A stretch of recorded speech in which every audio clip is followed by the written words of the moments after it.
Not by might, nor by power, but by my spirit, said the Lord of hosts. Not by might, nor by power, but by my spirit. I'm Elijah.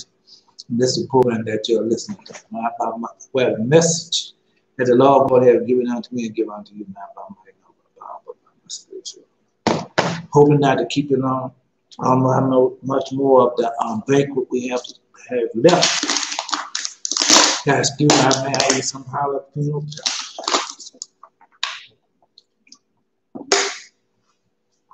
And you eat them, they're not that hot. But boy, it was hot this time. Woo! And then I didn't even put a whole one in it, just put a little piece of one in there. But it was so hot. Yeah. Man, it got to me, boy, my mouth still tingling. I'm trying to get, I told you what they were going to do, man. And I know that video was 3 hours long or so. Cut it down to a couple of hours. But don't worry about it, man. That's Maccabees, the 4th chapter of the book of Maccabees. That's what that is. That's in the lost books. And I haven't went over all. I skipped. Well, I'm going back because I have to go back and tell you. Well, let me get this out. Not by might, not by power, but by my spirit, said the Lord. That's found in Zechariah chapter 4, verse 6. I tell you, read Zechariah chapter 4, verses 4 through 6. Not by might, not by power, but by my spirit, said the Lord. So the beginning of that prophecy is in Haggai. That's the beginning of that prophecy. All right. I don't know. I'm not trying to make excuses. But anyway, so we told you I won't say Elijah to you before the great and graphic day of the Lord, and she turned the horse with children back to the father. Fall the horse back to the children, they shall come and strike the before the curse. So now we know that the curse is going about. I found in Malachi chapter 4, verses 5 and 6, but I suggest that you read Malachi chapter 4, verses 4 through 6. And then, of course, I'm going to read this one I tell you because great and graphic day of the Lord. This one is Malachi chapter 3, verse 1.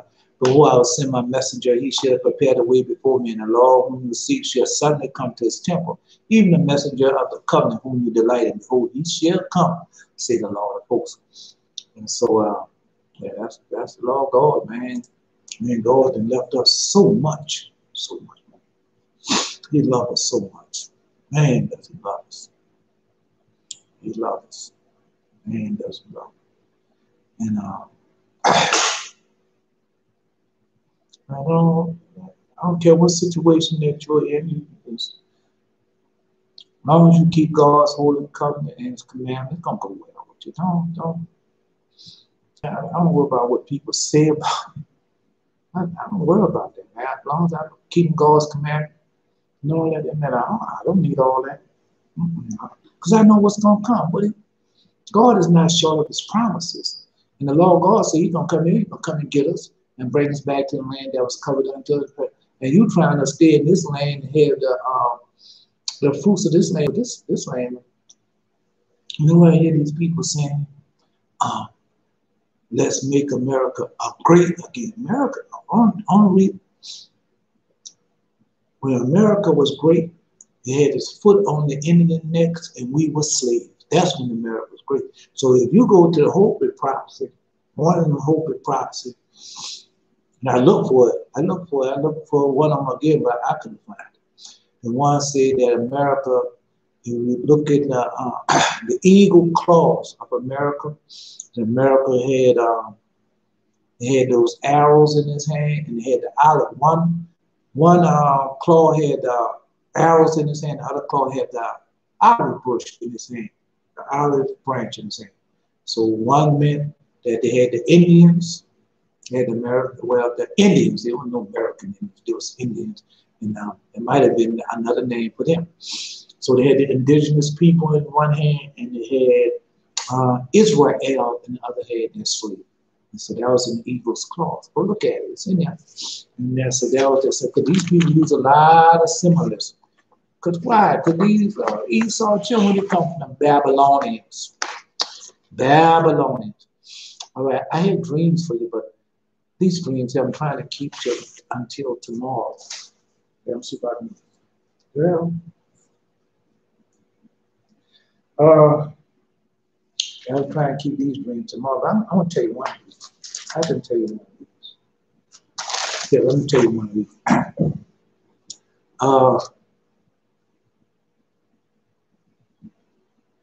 I was riding in a convertible white car with a woman going someplace. I look down this railroad crossing. I look down, I see this railroad crossing. And I see another white convertible car with a woman in it. She's aiming for a better way, a shortcut. I asked her, I'm getting way ahead of myself. I was riding a convertible white car with a woman going someplace. I look down to the railroad crossing. I see another white convertible car with a woman in it. She was waiting on the train to pass. I said it might be a better way or a shortcut. I was even there. And say I would ask her when she comes. I asked her. So when the next scene I asked her, was that a better way? She replied, no. I was seeing for the first time I was going that way for the first time. When I got across the train track, it was a dead end. So I crossing over train track, and I see the train coming. So I'm crossing over in front of the train. I have a woman with me, and we cross in a convertible white car. And I'm going over the train track heading south. But I look down the train tracks, and the woman, she trying to get across the train track. Now she headed north, which where we was coming from. So I just said, man, it must be a better way that she's going. So when I see her, I'm gonna ask her what that was a better way. It was a shortcut. So next thing I'm there with her. So I asked her, I said, well, was there a better way? She said, no, that was my first time. And she said, no, I was seeing for my first time. Going that way for the first time. And then after she said that, she said, when I got across the train track, it was a dead end. And I woke up from that dream. All right. So I got a couple of more dreams. A couple more dreams. Couple more dreams. I mean, from yesterday. Usually the Lord God will give me another dream from tonight. Might give me another dream tonight. Yeah, you might do, yeah.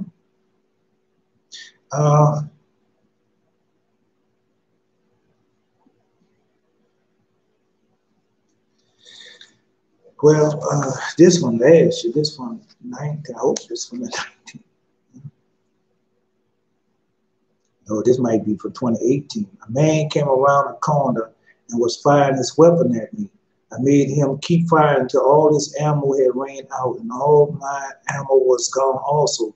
I ran out and I fired all mine also. That's what the dream said. Man sitting in the truck waiting for other man inside the house to go get jumping cables out of the car. This man was who he was going to give the jump to was in the other truck. They was waiting for the man to get the cables. He never did. The man who needed a jump started his truck off and drove the other man in the truck. Saw the man come out of the house. He was supposed to go get the cables and said, I told you to go get the car and to get the cables. Me and my neighbor, we fixed up the house in the country. Let's see. Let's see. I was in this man, we couldn't remember what I was doing. At first, then next I left.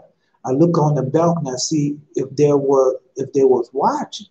I started running north. The first right I saw these two men in uniform looked like Asian soldiers. They had two other men in front of me. I just kept running. The first made a left turn. They had three men playing in the dirt, laughing. One man pulled a man in front of him back over in the dirt and started laughing.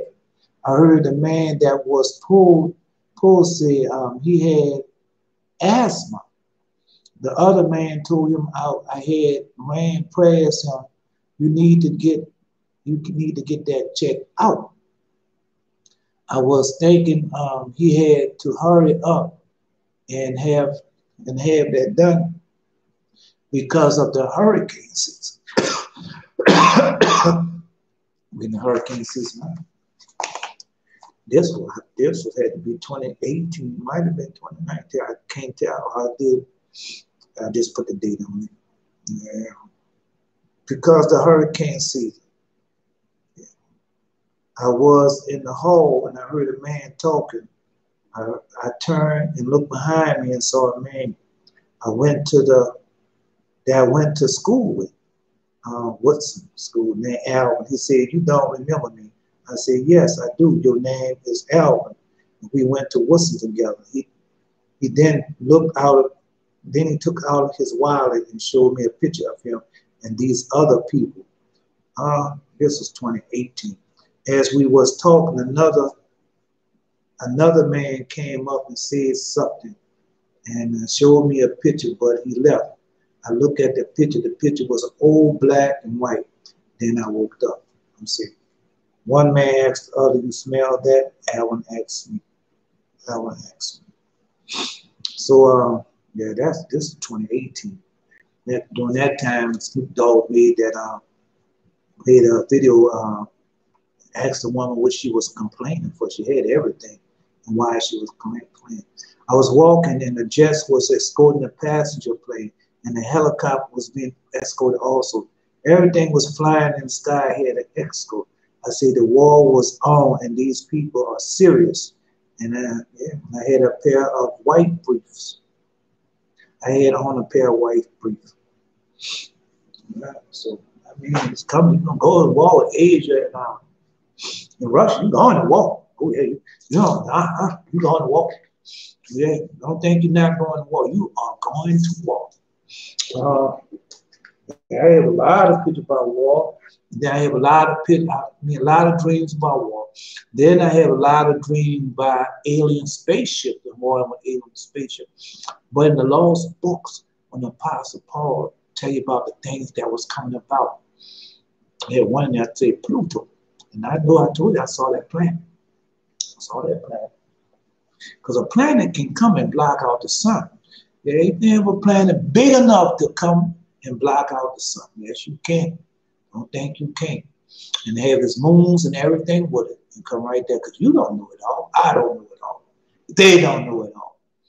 Yeah, they don't. And as God hasn't showed me, things he hasn't showed me. But I'm going to finish the testimony. The reason why I'm trying to get this to you, I'm trying to show you what Jason did. And I'm going to tell you again. This Pharaoh, I think, was Ptolemy. That's the man. He was a good king. This man was a Pharaoh, like he was a king, a ruler. Like I skipped a lot. See, I skipped a lot to give you that what's important, until to show you how our people are. Man, this is in our DNA. This is a good tree, and this tree produces good fruits. That's why all these years, man. That's why we never raised up against these people and do these people nothing and go back and forth and war and stuff, man. We got more sense than that. We are highly intelligent people. Israel somebody. Oh yeah. Don't you never let them people think that you aren't somebody. You are somebody. You are the children of God. You are kings and priests. But, like Jesus said, if that salt have lost its savior, and nothing you can do but cast it out. And that's what you do. You don't want to have nothing to do with your inheritance. You better take hold of your inheritance. I'm telling you, you better take hold of your inheritance, man. You gotta, man, the more I read and more I contemplate, the more I meditate on what type of people we are. We are some people. We are just like he said, we are chosen seed, royal priesthood, kings and queens, prince and princesses. But we want everything with the heathen want, because it's flashy, it looks good and everything, but it's not going to last. It's not going to last. And you can't take it with you. But the thing that the law of God trying to give you can take that. That's eternal. Yeah, his word, his spirit, that's immortality. That's what he's trying to do, get you back to your immortality. That's what he's trying to do. But man, what Israel have become. Jesus said, if the darkness is in that man, how great is that darkness? I want to know that to you over there with you before. How great is that darkness? So when you read the book of Adam and Eve, you find out what darkness is. And when that darkness take over, the darkness get in you, man, now, and you don't know how great that darkness is. But it's a darkness. Our people. And if our people were hear from heaven, obey my voice, and turn from their wicked ways, I will heal their land. Man, the Lord God showed me this weekend. Things happen so fast, you think they're never gonna come. Yeah, that's the way we are. We think they ain't never gonna come. Then all of a sudden, boom, they're here. And nothing you can do about it. Nobody never thought these plagues would come out. Because last year around this time, I was telling you about the plagues. Before you know it, no plagues was here. The birth. Nobody thought Israel was going to become a nation again, get their sovereignty back. And all of a sudden, that birth came. Oh, man. 2017. September the 12th, 23rd, 2017. And it started in November 2017. And look where you at now. Man, that time went by so fast. And so when I think about the time I went on that piece of dirt over there, man, and man, it feels like I just came from over that piece of dirt. And that was 2014. I told you the other day, man, time has been sped up. And so how do you speed up time? You make it go fast. I mean, time has been shortened. So how do you shorten time? You make it go fast. It's like somebody going on anything, going to the moon, going on a trip or anything, and instead of doing 55 miles an hour, you do 75 miles an hour. You might burn more gas and all like that, but you're gonna get there fast. You're gonna make it shorter. So that's what's going on. That time, please, I'm begging. Nobody else has begged you before. I'm begging. Please. Please, please, please. Please get back in the minds forever. Please keep God's command. Me begging you, that ain't not for me begging you to do that. That ain't nothing. Why? Because your soul is more important. Me begging, that's nothing. But your soul, that is important. That's very important. Where you going to spend eternity at, that is very important. So, yeah, I can plead and beg with you. Please, please, please. You don't want to get caught up in that, which is what's coming up next. You don't want to get caught up. And I tell you over and over again, man, don't take that shot. Don't take that vaccine. You know, you're going to become a zombie. It's not going to happen overnight, but in the end, you'll become a zombie. All right. Told you in the dream. And you don't know the extent of this wickedness. That's why the Lord God told you that darkness and how great is their dark. What extent have these people have gone to what? To reduce the population. Why would you want to reduce the population? Oh, the world can't sustain itself. We need to reduce the population. You God, and you're going to get rid of God's people? Come on, bro. That doesn't work like that. You're not God. You should be happy that the Lord God gave you the gift of life and you're able to do certain things. But no, you can't. You're not settled with that. You got all the monies. You can go any place you want, fly at any jet you want at any time, stay in any hotel, have anything built that you desire, but you don't want that. No. You want to put your knee and foot on someone's neck. Talk about make America great again. All the time America was great when you had the Indians bound and stole all their land. They came over, took everything from them, and then you put us enslaved, have us slave to work in land while you played God. Yeah, that's what you did. And so America was great. And then America kept on being great because why? You kept on robbing from the poor, because that's the Indians and Israel poor people, because they serve God and they not for all that foolishness. And you keep your foot on and rob and steal from them, and they know you're doing. They know you're doing. But just like my people say, oh, heathen people, oh, their time is coming, and your time is here now. Your time is here now. You might not believe your time is here now, but it's going to get worse for you. Watch. Watch. And now telling you, warning Israel all over and over again, man, learn who you are. Stop saying you're African American. You're not African American. You're Israel. You God's chosen people. You are priests and kings. I hope that you can get, if you can get that who you are, man. Boy, if you get that who you are, these things are turned for you. All right. Well, they're still at the banquet. But I guess I can wait till tomorrow to read. Oh, I got to do it because I put it up there. So let's go to Jeremiah chapter 51. Then after that, I'm going back to the banquet because they didn't cut that video. I hope that you've seen it live. Yeah, I hope you've seen it live, because if you've seen it live, you can get part of it. You can get part of it if you've seen it live. All right. So we're going to Jeremiah chapter 51. Jeremiah chapter 51. So let's go.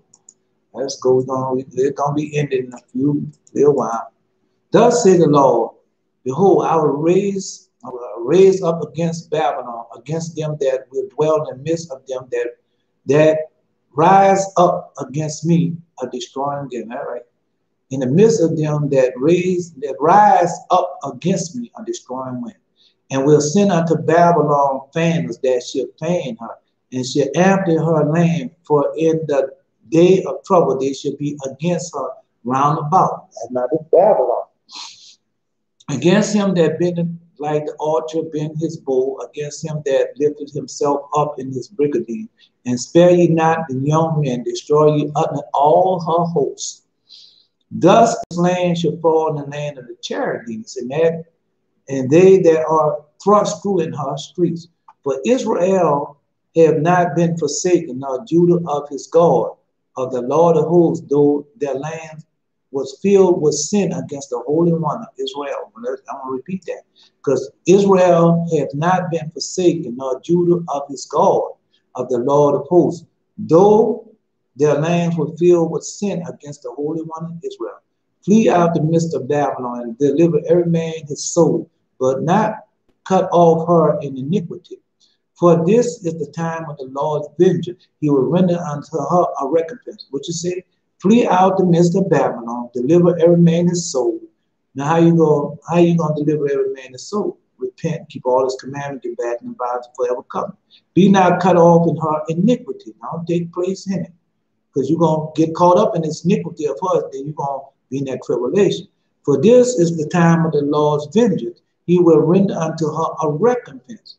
Babylon has been a golden cup in the Lord's hand that made all the earth drunken, that the nation have drunken of her wine. For therefore all the nations are mad. And man, you can see, like they say, all the nations with that Black Lives Matter. Oh no. It's gonna get worse than that. You're gonna see. It's gonna get worse than that. Babylon is suddenly fallen and destroyed. Holler for her. Take balm for her pain, if so be she may be healed. We would have healed Babylon, but she is not healed. Forsake her, and let us go everyone to his own country, for judgment reaches unto heaven and lift up even to the sky. So just like you got all these people wants to come into United States, just like when people gonna want to leave the United States and go back to their own land. Yeah, I told you, man, that dream I had, and I had all those nuclear weapons that fell on Babylon. Yeah. They had the nuclear weapons felt on them, man. I tell you, they was dropping them. They was dropping them on them. When you start reading and understanding the scriptures and everything, Lord also open up your mind.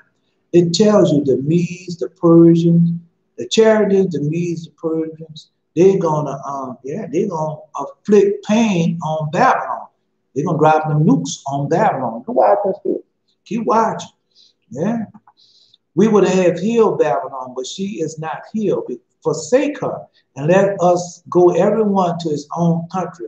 For her judgment reaches unto heaven and lifts up even to the sky. And so when he tell you they would have healed, if these presidents and all these governors and things would have treated you right and packed fair with you, God would have healed. Oh yes, he would have. Yeah, but they're not doing it. The Lord had brought forth our righteousness. Come, let us declare in Zion the work of the Lord our God. See, we're going back to holy Zion. That's where we're going back to our land. Make bright the arrows, gather the shield. The Lord has raised up the spirit of the kings of the Medes for his devices against Babylon. So who are the Medes? Iran, Iraq, no, the Medes. Okay, well, that's what you're talking about. For the Medes, for the devices against Babylon to destroy it, because it is the vengeance of the Lord, the vengeance of his temple. Now, so now you know that's why these people are going to get these nuclear weapons and they're going to do strike Babylon. But Babylon has another, these people have another thing too. Yeah, these people think they're going to take all those monies and run over there to that piece of dirt. It's real. Yeah, that's their plan. And go to Israel and go into Africa. That's their plan. Now some of them got their bunkers ready. They're going to go under these bunkers. But it's not going to go like they're playing. Well, let's see. Set up the stand up on the walls of Babylon. Make the watch strong. Set up the watchmen. Prepare the ambushes. For the Lord had both devised and done that which he spake against the inhabitants of Babylon.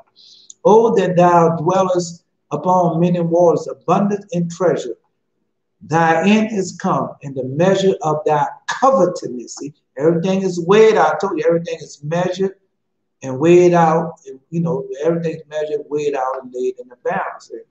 The Lord of hosts has sworn by himself, saying, surely I will fill thee with men as with caterpillar, and they shall lift up a shout against thee. All right, that's the omens. He had made the earth by his power. He has established the world by his wisdom, and he has stretched out the heaven by his understanding. When he uttered his voice, there is multitudes of waters in the heavens, and causes the vapor to ascend from the ends of the earth, and make lightning with rain, and bring forth the wind out of his treasures. Every man is brutish, and every man is brutish by his knowledge. Every founder is confounded by the graven images. For his molten images is falsehood, and there is no breath in them. And so all these temples and all these statues and everything you put up, man, there's no breath in that, man. No, these are all over. There is nothing to those things, man. Yeah, you go in the Catholic Church, going out to the Catholic Church, all of them got all these different symbols and these gods and all that up there, man. Yeah. All them graven images, it can't do nothing for you. Can't do nothing. They are vanity, the work of error. In the time of visitation, they shall perish. The portion of Jacob is not like them, for he is the form of all things. Israel is the rider of his inheritance. The Lord of hosts is his name. Thou art my battle axe and weapons of war. For with thee will I break in pieces the nations, and with thee will I destroy kingdoms. I told you about it. And I saw a battle axe, another man here. Yeah, I woke up, man. You know, you have Avengers and stuff, and see things. Boy, I seen that battle axe. Oh, man, Lord God had given me an axe. And boy, I had that axe, and I was wielding that axe. Boy, that axe was full of blood. Full of blood. The next time I saw the axe was leading next to this I say dresser. It was leaning next to the dresser. I had to clean it up. Boy, I was wielding that. Yes, indeed. Boy, that axe was so full of blood. Yeah. Thou art my, and I had the battle axe. The battle axe had two blades on it. He had that. And then I seen this Hispanic guy. He had his. Yeah, two blades on it. I told that raging that dream. And with thee will I break in pieces the horseman's rider, and with thee I break in pieces the chariot and his rider. With thee also I break in pieces man and woman, and with thee I break in pieces old and young, and with thee I will break in pieces the young man and the maid. I will also break in pieces with thee the shepherds in his flock, and with thee I will break in pieces the husband and his yoke of oxen, and with thee I will break in pieces captains and rulers, and I will render unto Babylon and to all the inhabitants of the charity all their evil that they have done in Zion in your sight, says the Lord. Okay, yeah, all right. Behold, I'm against thee, O destroying mountain, said the Lord, will destroy all the earth. I will stretch out my hand upon thee and roll thee down from the rocks, and will make thee a burnt mountain. And they should not take of thee a stone for a corner, nor a stone for foundation, but thou shalt be desolate forever, said the Lord. Now he's going to destroy it all. Set up the standards in the land, blow the trumpets among the nations, prepare the nation against her, call together against the kingdoms of Ararat with their Minna, Actionaz, about the captain, upon a captain against her, cause the horses to come up as rough calipers. And so yeah, they're gonna attack the United States, man. Keep watch. Not just the United States, keep watch. Prepare against her the nation with the kings of the Medes, the captain there, and all the rulers thereof in the land of his dominion. And the land shall tremble in sorrow, for every purpose of the Lord has been performed against Babylon, to make the land of Babylon desolation without inhabitant. God understands it's going to happen to that piece of dirt too. Oh yeah, that Israel going to happen to that too. Yeah, Israel. Yeah. The land shall tremble in sorrow, for every purpose the Lord had performed against Babylon, to make the land of Babylon desolation without inhabitant. The mighty men of Babylon have forborne to fight. They have remained in their holes, their might have failed. They became as women. They are burned in her dwelling, her balls are broken. Lord God gave me a prophecy to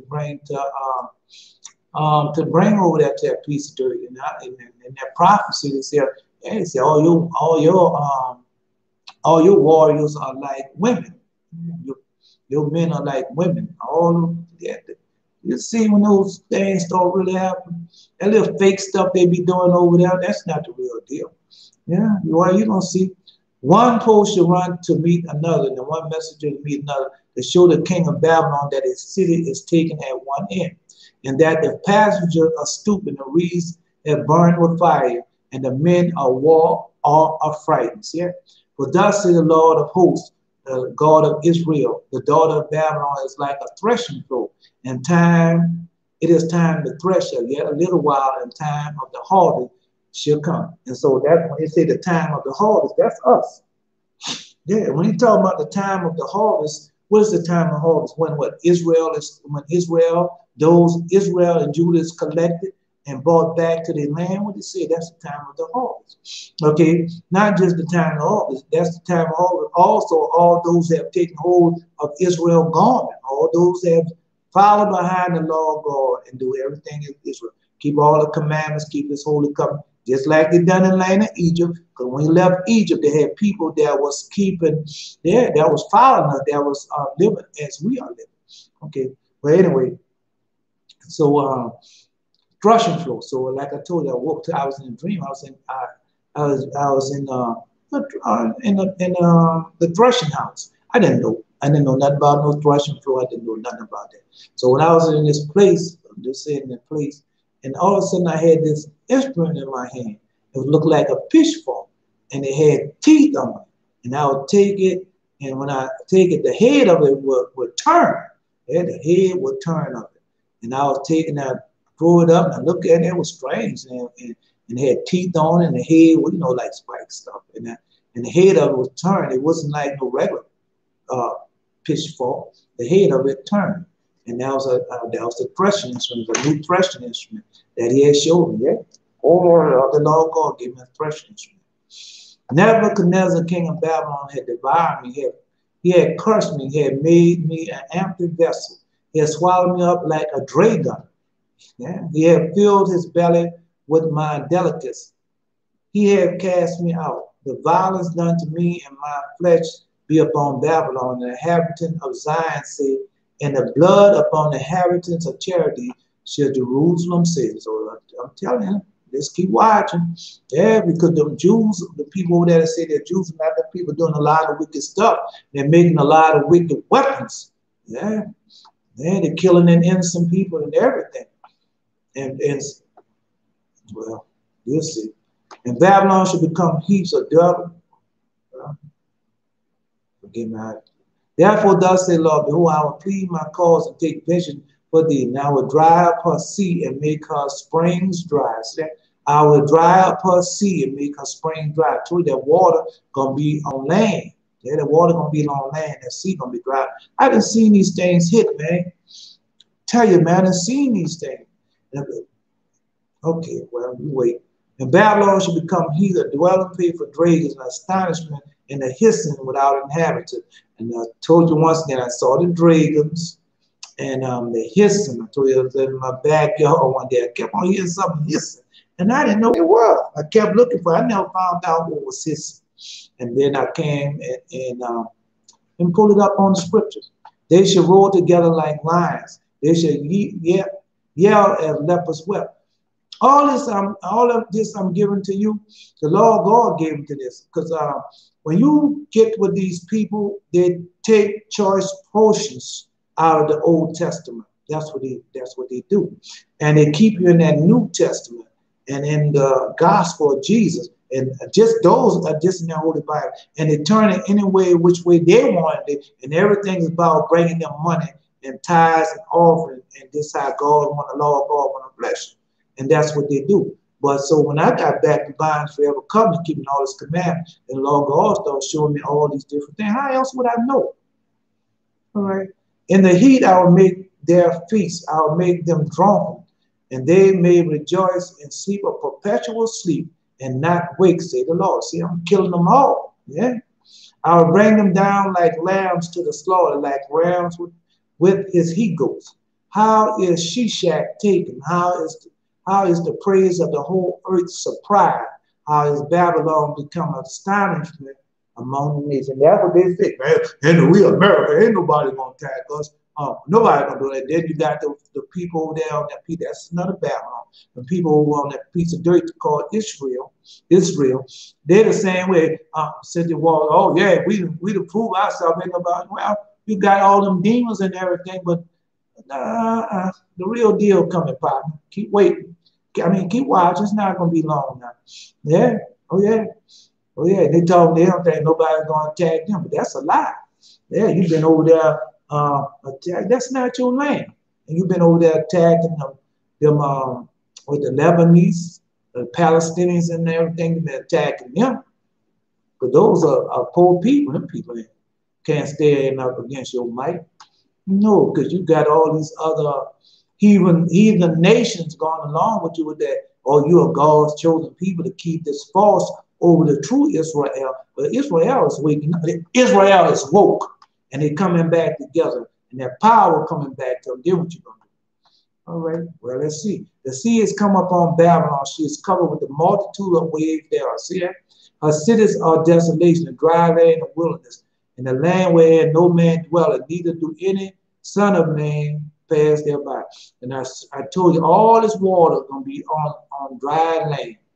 Yeah, the water going to be on dry land. And the sea base going to be empty, going to be dry. You just can walk upon. And I will punish Baal in Babylon. I bring forth out of his mouth that which he has swallowed up. And the nations should not flow together anymore unto him. Yea, the wall of Babylon should fall. My people, go ye out of the midst of her, and deliver ye every man his soul from the fierce anger of the Lord. And so how you going to deliver your soul from the fierce? He don't say deliver your soul from the fierce anger of the Lord. That's what these last 3 years was about. Yeah, well, let's finish reading. And least your heart faint, and you fear for the rumor that should be heard in the land. A rumor should both come 1 year, and after that, another year should come, a rumor, and the violence in the land, the ruler against rule. And so That's why I told you 3 years, 1 year, 2 years, 3 years. I'll give it to you as he has given that to me. 3 years. So man. Therefore, behold, the days come down will do judgment upon the graven images of Babylon, and the whole land shall be confounded, and all her slain shall fall in the midst of her. Then the heaven and the earth and all that there is shall sing for Babylon, for the spoiler shall come unto her from the north, say the Lord. And then on top of that, Babylon been, them people on that dirt been dealing with them demons for a long time. Yeah. And Satan, that's what they're waiting on. The Messiah, he coming. He coming. Their Messiah, not our Messiah. They're waiting on their Messiah. Yeah, he coming. Yeah. The heaven and all that in. Let me see. Wait a minute.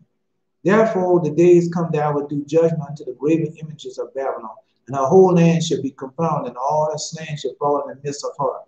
Then the heaven and the earth and all that therein shall sing for Babylon, for the spoiler shall come unto her from the north, say the Lord. As Babylon had caused the slain of Israel to fall, see, as Babylon had caused the slain of Israel to fall, so Babylon shall fall in the slain of all the earth. And so who is it? Come on, us. Yeah. Well, that's what he had called us to fall. Ye that have escaped the sword, go away and stand not still. Remember the law above all, and let Jerusalem come into your mind. We are confounded because we have heard reproach. Shame has covered our faces, for strangers are coming to the sanctuary of the Lord's house. Wherefore, behold, the days come, saith the Lord, that I will do judgment upon her graven images, and through all her land the wounded shall groan. Though Babylon shall mount up to heaven, and though she shall fortify the heights of her strength, yet from me shall the spoils come unto her, say the Lord. So we already know that she sends spaceships and do all those things up in the heavens. Yeah. The sound of a cry coming from Babylon, and a great destruction from the land of the Chaldeans. Because the Lord has spoiled Babylon and destroyed out of her great voice. When her waves do roar like great waters, a noise of their voice is uttered. Because the spoiler is come upon her, even upon Babylon, her mighty men are taken. Every one of their bow is broken. The Lord of God of recompense shall surely require it. And these people don't understand what's going to happen. Well, okay. You will, though. Now I will make drunk her prince and her wise men, her captains, her rulers, and all her mighty men, and they shall sleep a perpetual sleep and not wake, say the King, whose name is the Lord of hosts. Thus say the Lord of hosts, the broad walls of Babylon shall be utterly broken, and her high gates shall be burned with fire, and the people shall labor in vain, and the folks in the fire, and they shall be weary. The word was Jeremiah the prophet concerning Sirah, the son of Nerah, the son of Messiah, Maaseiah.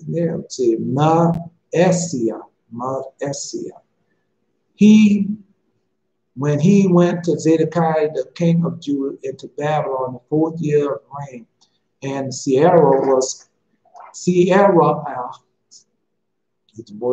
names, but it says Sierra was a quiet prince. So Jeremiah wrote in the book all the evil that should come upon Babylon, even these words that are written against Babylon. And Jeremiah said Sirah, when thou comest to Babylon and shall see and shall read all these words, then shalt thou say, O Lord, thou hast spoken against this place to cut it off, that none shall remain in, neither man nor beast, but that it shall be desolate forever.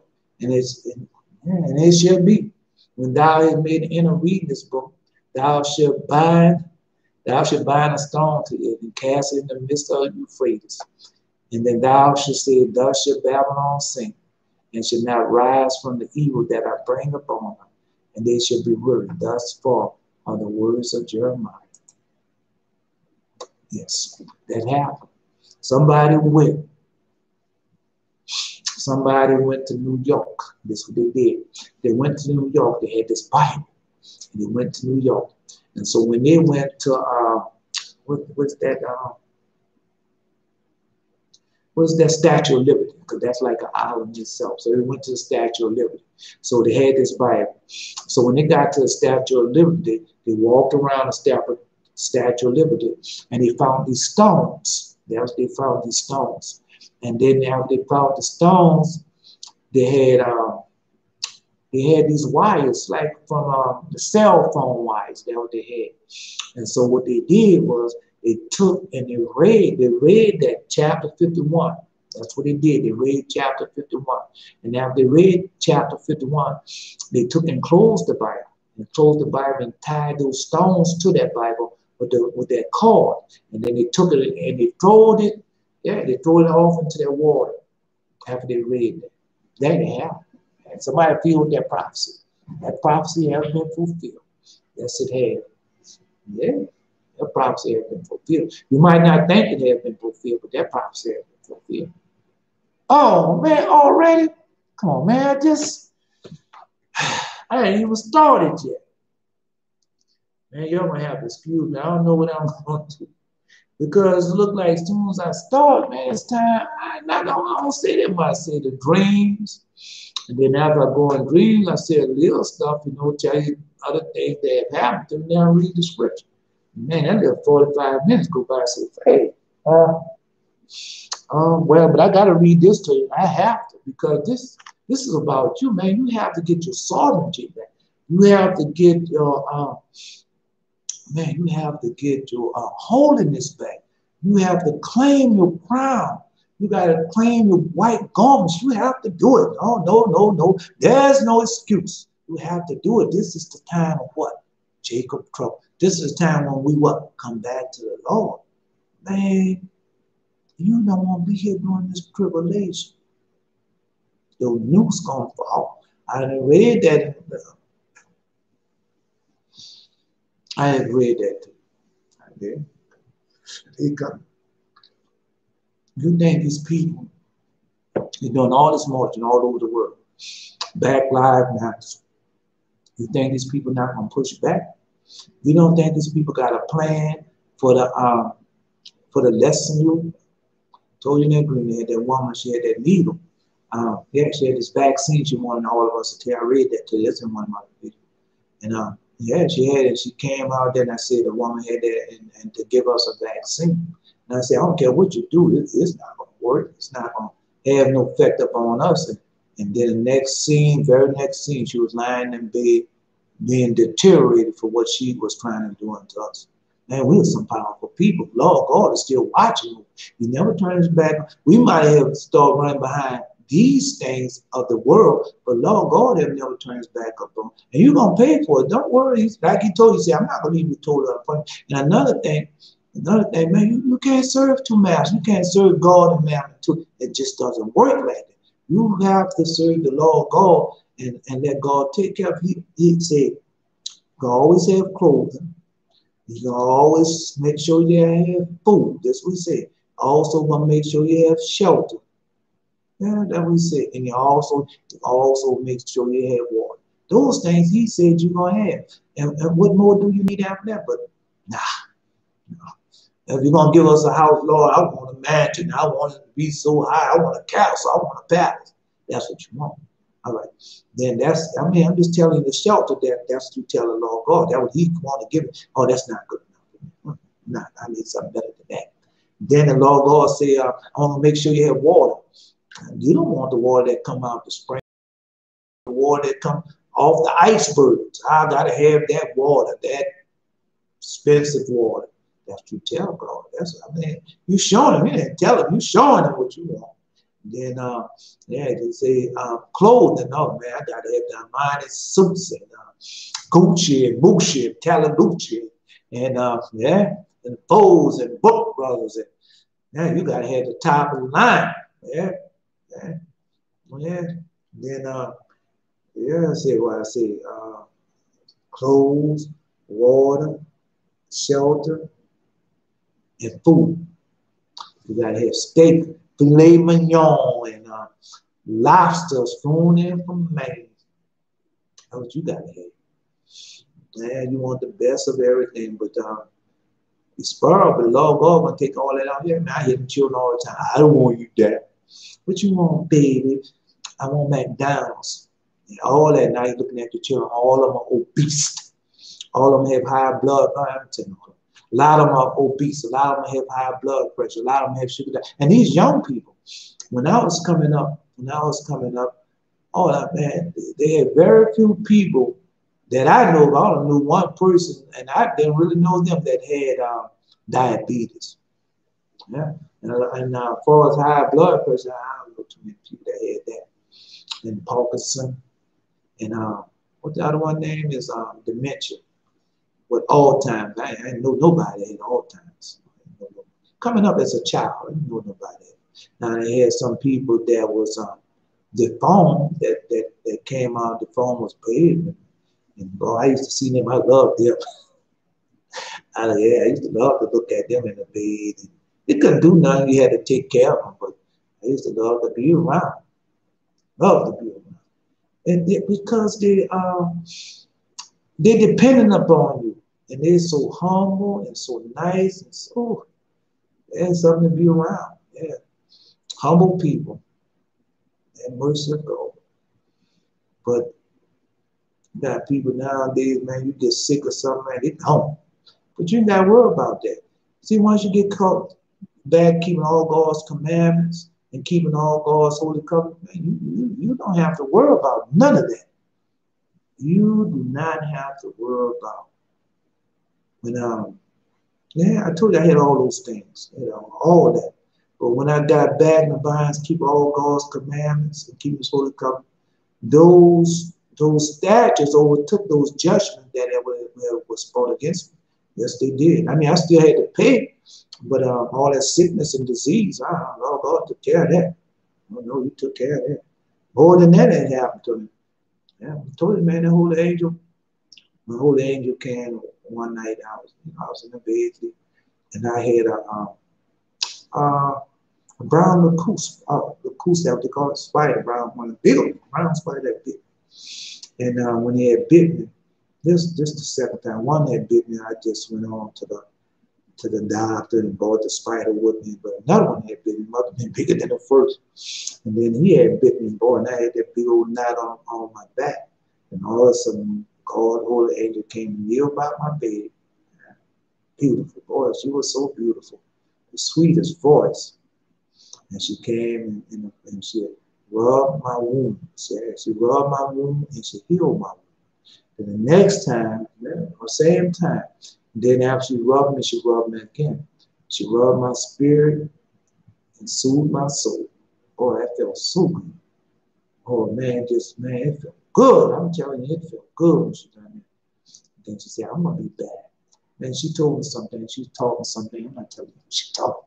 But she told me something and said, I'll be back. And now she comes all the time.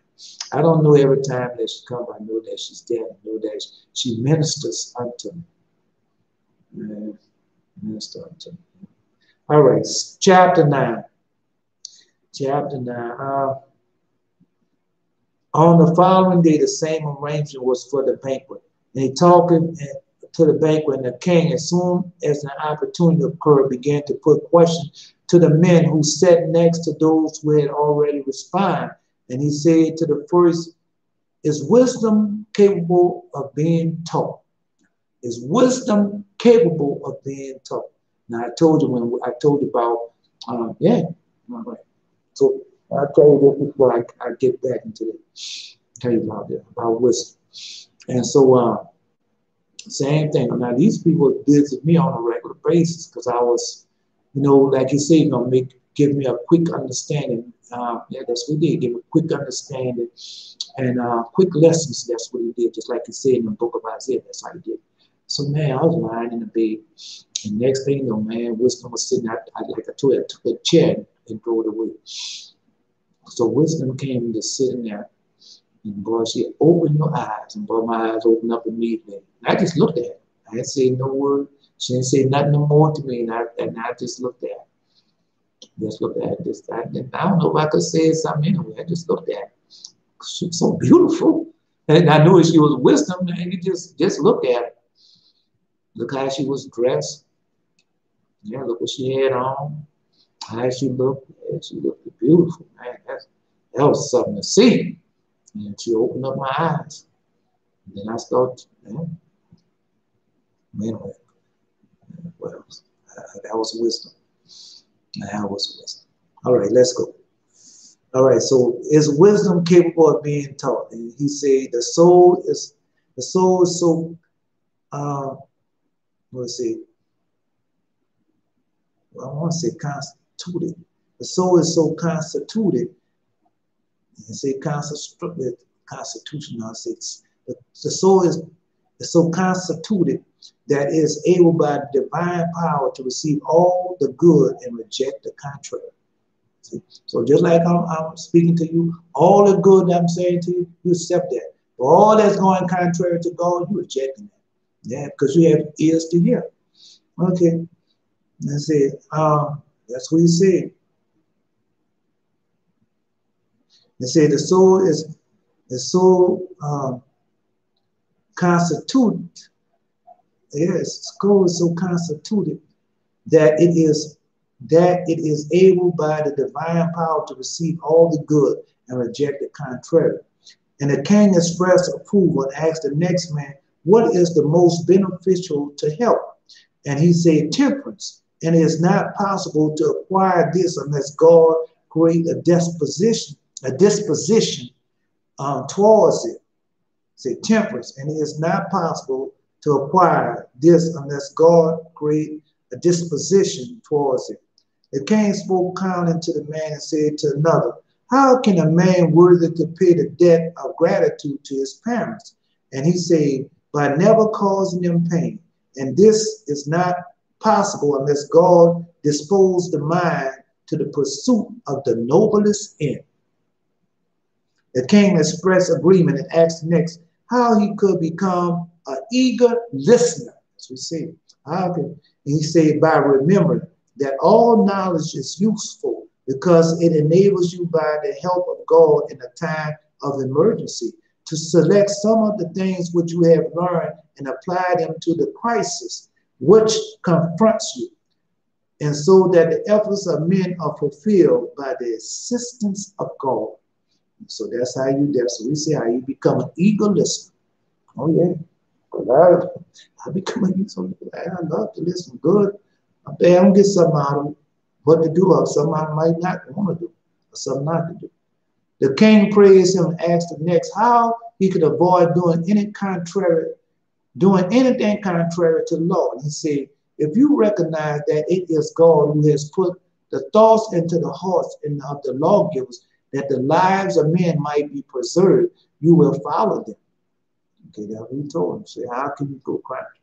How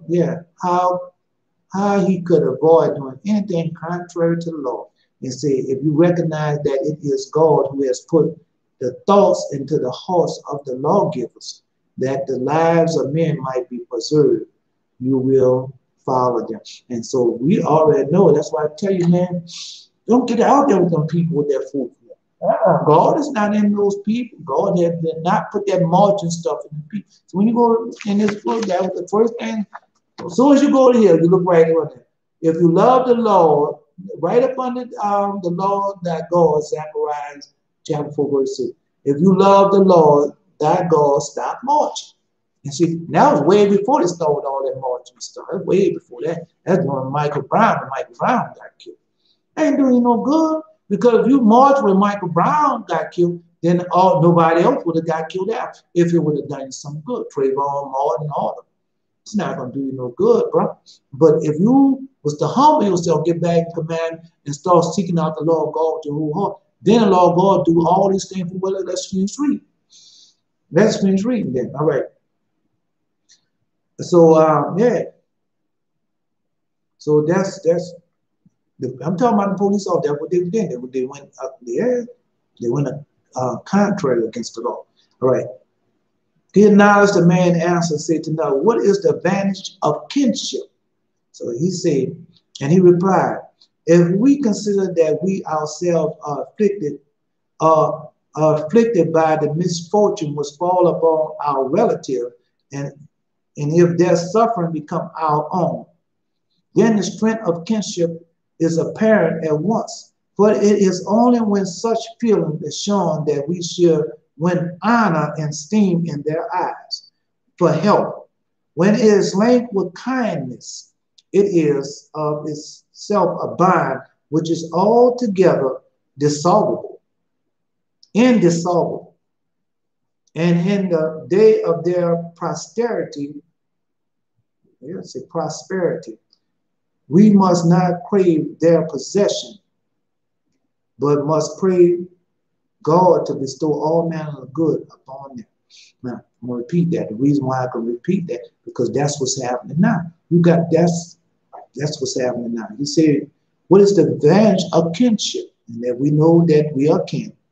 Okay, he replied, if we consider that we ourselves are afflicted by the misfortune which fall upon our relative, and if their suffering become our own. And so, yeah, because that's a misfortune that's happening to Israel. And their suffering is what? Our suffering is our own suffering. Yeah? Because it's a lack.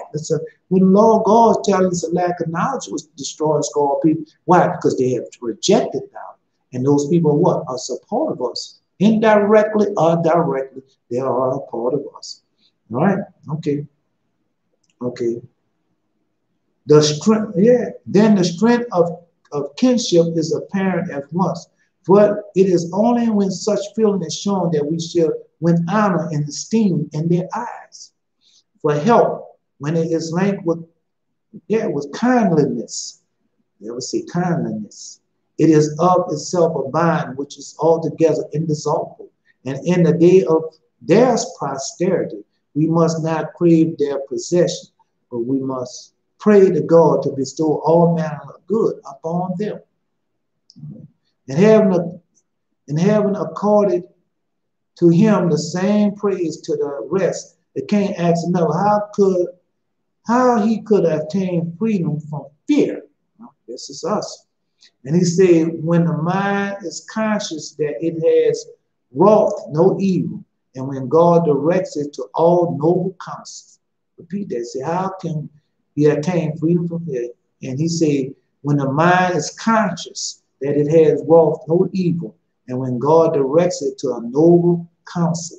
And another thing, because that's what's going on now. Because once you keep God's commandment, get back in God's covenant, I be mindful if I do something wrong, then it's right there, and I know I haven't done it. And now in my spirit, my body tells me, you know, all fair because you've been keeping the commandments and the covenant for so long, and so you know, So then you know, then you stop fearing because God has everything. You see how God works, how God moves. You know how God. Then you went through all the testimonies of your people. And how your people was in these different situations and what they had to do. Because our people been in captivity before. This is not our first time going in captivity, but it's going to be our last time. I can promise you that. I can guarantee you it's going to be your last time in captivity. Yeah. Oh, yeah. All right. Well, I mean, watch and see. Watch and see. All right, let's go. All right. The king expressed, because another thing, because if you was in the law of God, if we keep all his commandments, all that stuff was happening to those young men and stuff. I'm not saying it's not going to happen, but they'll be mindful to put their hands on one of them because they'll know that the justice is going to be swift and fast.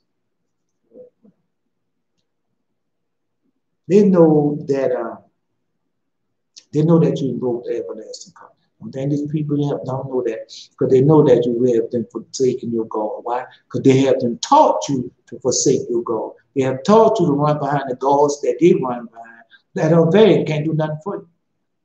And when you run behind the gods that they run, when you go to their judges, you go to their lawyers, you go to the doctor, you go to everything that they have done. And what happened? And what's happening? Has things changed or is things still going on the same? Come on, man. Because they tell you that you living in the 21st century, right? That's what they tell you. So, and you living in the modern age. So if you living in the 21st century and you living in modern age, then why are they still hanging you like in ancient ages, like in ancient time? Why are they still springing you up? Why are they still shooting you and putting their foot on your neck like you still enslaved? Why are they doing it? But you supposed to be in the 21st century.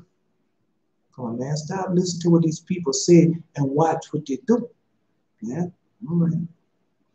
Okay, well then. All right. So the king expressed approval and asked another, how could he always maintain a right judgment? And he replied, if he constantly set before his eyes the misfortune which befall men and recognize that it is God who takes away posterity from some and bring others to great and honor. Yeah, to great honor and glory. I'll repeat that. If he constantly set before his eyes the misfortunes which befall men and recognize that it is God who takes away posterity from some and brings others to great glory, to great honor and glory. The king gave kind reception to the man and asked the next answer the question, how could he avoid life of ease and pleasure? Say, how he could avoid a life of ease and pleasure. This is the next one.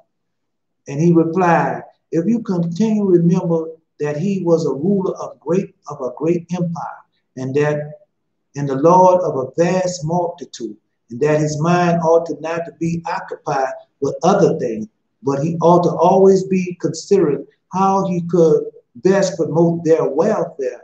He must pray too to God that no duty might be neglected. I read that because that's what we're not doing. We done forgot who we are. We done forgot, man, we forgot that we're kings and queens. We forgot that we are kings and queens, kings and priests over great multitudes. We done forgot that. Yeah, man, we done forgot that because they told you, you kings and priests, that you're going to be ruled over something. Okay, well, kings rule over something. Priests rules. Priests are ministers to something. Well, let's read it again. Yeah. He replied, if you continue to remember that he was a ruler over a great empire and the Lord of vast multitude, and that his mind ought to not to be occupied with other things. See, that's your mind. But ought to always be considering how he could best promote their welfare. And now the law of God tell you about your neighbor. Love your neighbor out as yourself. And if you try to promote the welfare of yourself, you should be doing what? Trying to promote the welfare of what? Your neighbor, of your brother. That's what he's telling you. You must pray too to God that no duty must be neglected. Having bestowed praise upon him, the king asked the 10th, how could he recognize those who were dealing treacherously with him? Now this is very, because they dealing treacherously with you. And then he replied to the question, if he observed whether the bearing of those about him was natural or whether they maintained the proper rule that precedent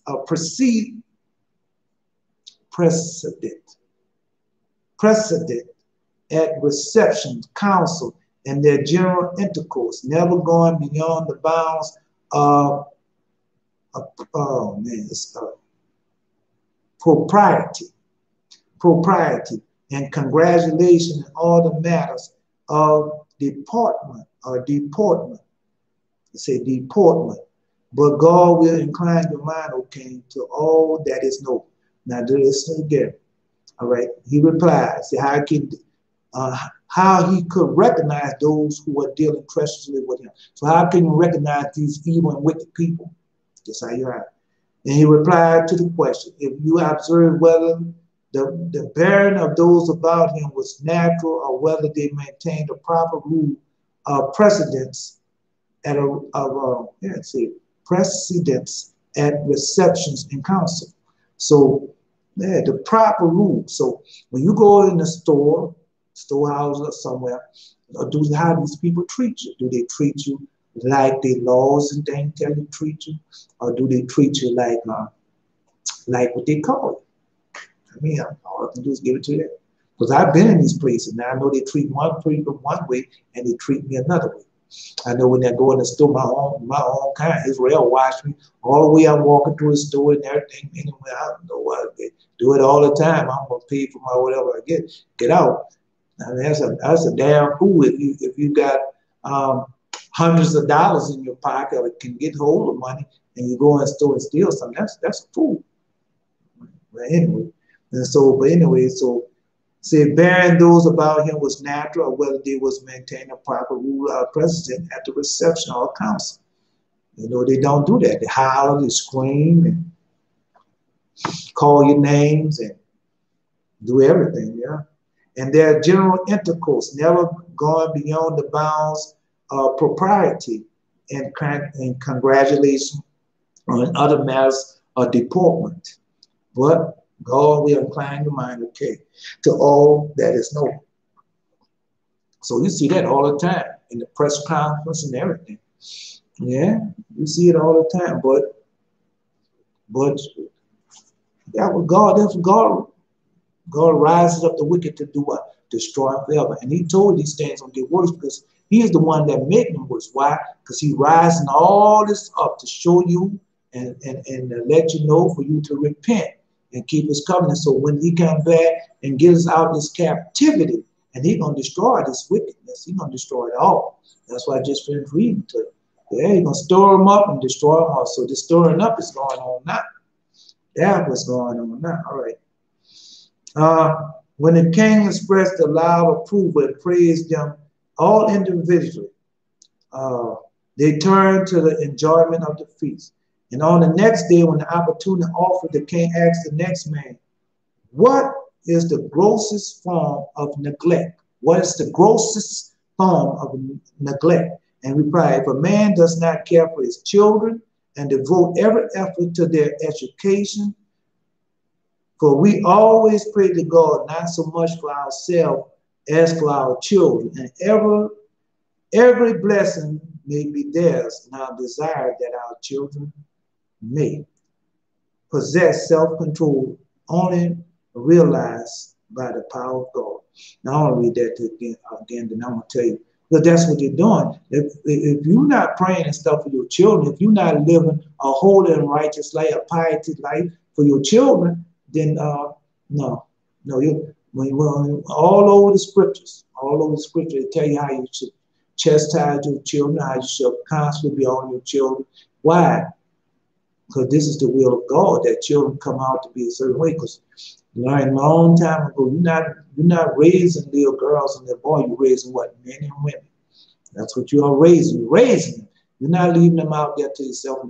I know they have made it so that a lot of men and a lot of people, men and women, they leave the house and leave single parenting and all that. I know they have done that. But as long as you keep God's commandment and hold the covenant, that's not going to have effect upon you. It's not. It's not. If you're doing it the right way, keeping all God's commandments in his covenant, so what? He's gone, but you know, he gone or she gone. As long as you keep the law, God made you promises. And he's going to keep his promise. He's going to keep his covenant that he has made with you. So you don't have to worry about it. So let's say, what is the grossest form of neglect? And he replied, if a man does not care for his children and devote every effort to their education. Now, he didn't say to their learning, he said education. Because education is more than letters and numbers. All right, I'm just letting you know. For we always pray to God, not so much for ourselves as for our children, that every blessing may be theirs. Our desire that our children may possess self-control is only realized by the power of God. So when you see these policemen, okay, people in authority, and they're doing all these wicked and evil things, you know, and they had their mother and fathers in their house. They've been raised. They're not too many of them come from single parenthood, like a lot of us come from single parenthood. And look what they're doing. You see, so you know they haven't been raised right. In the life the Lord God said, they've been a cursed seed from the beginning. They've been an evil and wicked seed from the beginning. That's what the Lord God tells you. All right, because when you look at it and say, well, if he'd been raised right, his foot would never, he would never shot that man down or nothing like that, because he had been raised right. He would know that the same measurement of, the same measurement that you have took and judged that man with, the same measurement gonna come back unto you. All right, well, and then when you mess with Israel, you better go read Psalms 109. If you mess with Israel, that's coming to pass. All right, well, the king said that he had spoken well, and turned and asked another, how could he be patriotic? All right, and back then he said, how could he be patriotic? That's what he said. By keeping before your mind, he replied, the thought that it is good to live and die in one's own country. See, we're not in our country. We're not. Resident abroad. Let's say, yeah. By keeping before your mind, he replied, the thought that it is good to live and die in one's own country. Residence abroad. Residence abroad. Those days bring contempt upon the poor and shame. The residence abroad brings contempt upon the poor and shame, upon the rich, as though they had been banished from a banished for a crime. Banished. You say B-A-N-I-S-H-E-D. You don't say banished. Banished for a crime. If you bestow benefits upon all, as you continue to do, God will give you favor with all, and you will be accounted patriotic. All right.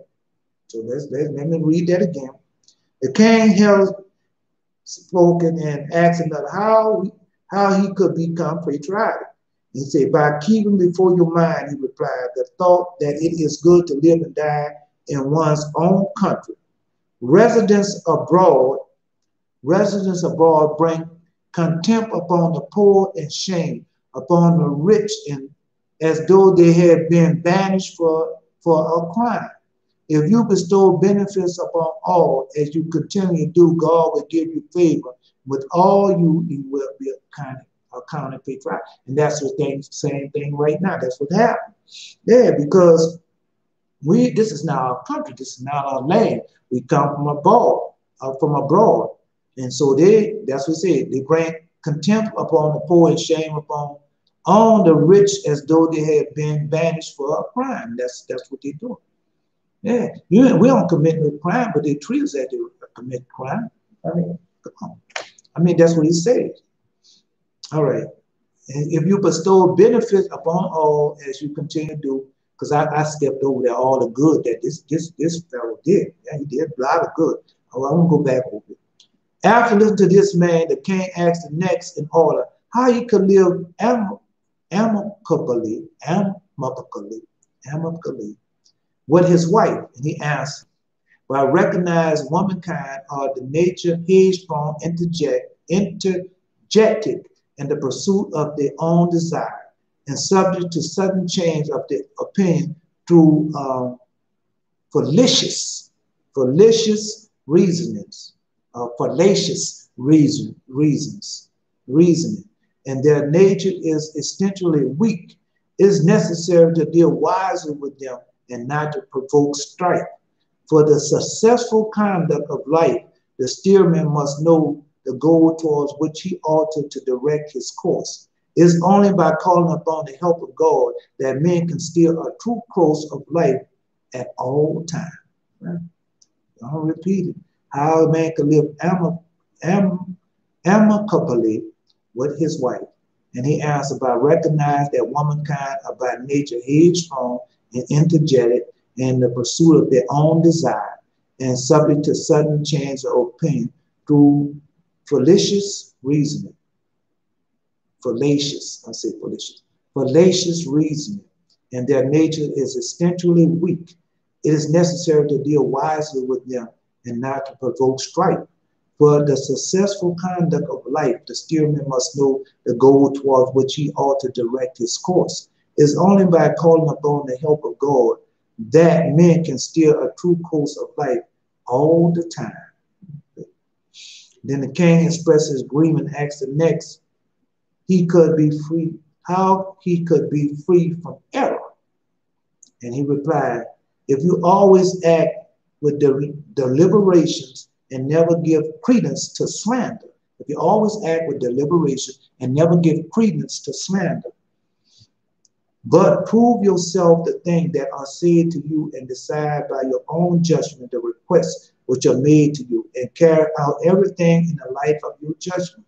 You will be free from error, O king, but the knowledge and practice of these things is the work of divine power.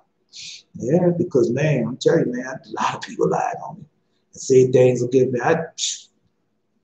They don't stop my life and go on there. And, well, once I care about what other people say, and it leads you to drugs, it leads you to drinking, smoking, doing all types of things.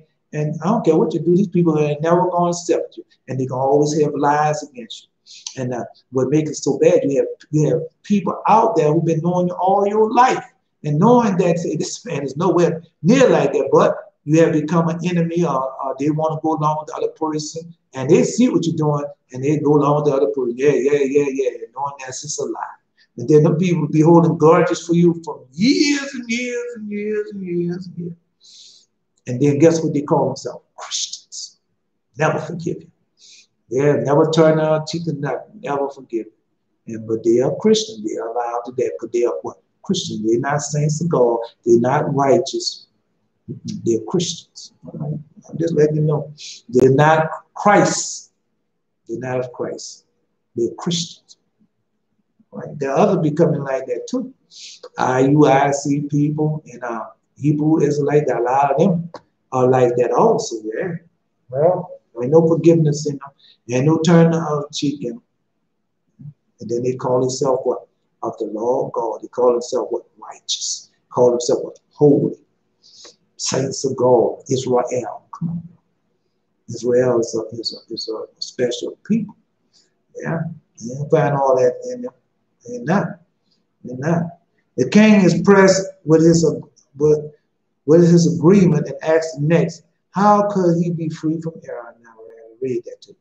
All right, he replied, if you always act with deliberation and never give credence to slander, but prove for yourself the things that are said to you and decide by your own judgment the requests which are made to you, carry out everything in the light of your judgment, you will be free from error, O king, with the knowledge and practice of things that are in the work of divine power. And that's what you have to, man. When people tell me something about somebody else and everything, just like doing the swaggers and all those other people, and they was trying to show me their sins and everything, and they flashed their sins all over television and put their sins in magazines. I didn't watch that.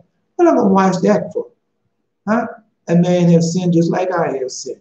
Now I should be praying for his forgiveness and things, and hope that he doesn't go back and do it again. Yeah, man, don't be a part of that, because but we will finish reading. We'll see why. Delight with these words, the king asked now how could be free from wrath, and he said in reply to the question, if he recognized that he had power over all, even to inflict death upon them, if he give the way to wrath, that it would be useless and pitiful if he, just because he was Lord, deprived many of life. Okay. What need, I'm going to repeat that. He said, how can we be free from wrath? And he said in reply to the question, if he recognized that he had power over all, even to inflict death upon them, if he give the way to wrath, that he would be useless and pitiful if he, just because he was Lord, deprived many of life. Just because he is Lord, he deprived many of life. What need was there for wrath when all men were in subject and no one was hostile to him?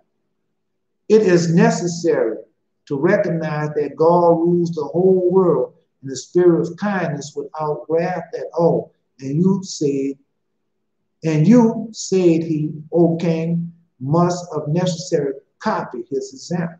And that's another thing. That's what these people had. You put a weapon in those men's hand, and you then pop them up, and yeah.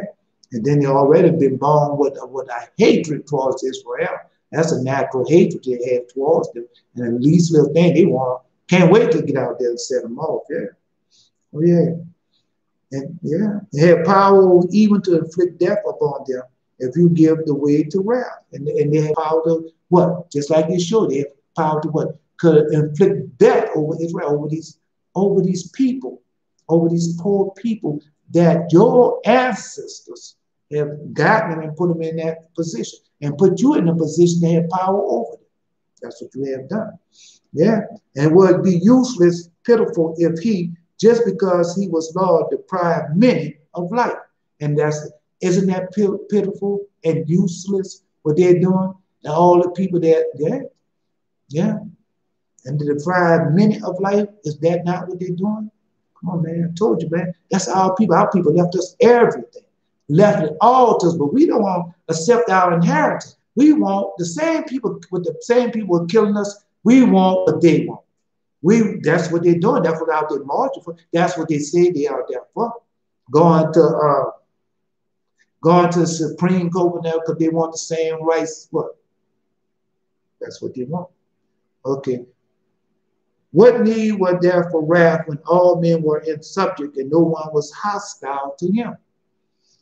It is necessary to recognize that God rules the whole world in the spirit of kindness and without wrath at all. And you said he, O king, must of the necessity copy his example. The king said the answer was well, then he inquired to the next man, what is good counsel? What is good counsel? To act well at all times with due reflection. He explained, comparing what is advantageous to our own policy with the injurious effects that will result from the adoption of opposite views. In order that by weighing every point we may be well advised and our purpose may be accomplished. And most important of all, by the power of God, every plan of yours will find fulfillment because you practice piety. All right. I'll repeat that. Say, what is good counsel? To act well at all times with due reflection.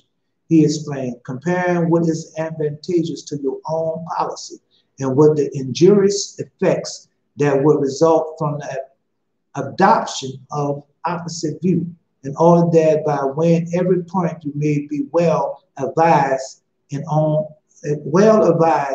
purpose may be accomplished. And most important of all, by the power of God, every plan of yours will find fulfillment because you practice piety. The king said, this man has answered well, and asked another, what is philosophy? And he explained to deliberate well in reference to any question that emerges and never to be carried away by impulse, but to ponder over the injuries that result from the passion and to act rightly in a circumstance demanding practicing moderation. But we must pray to God to instill into our mind the regard for these things. Keep them all account now.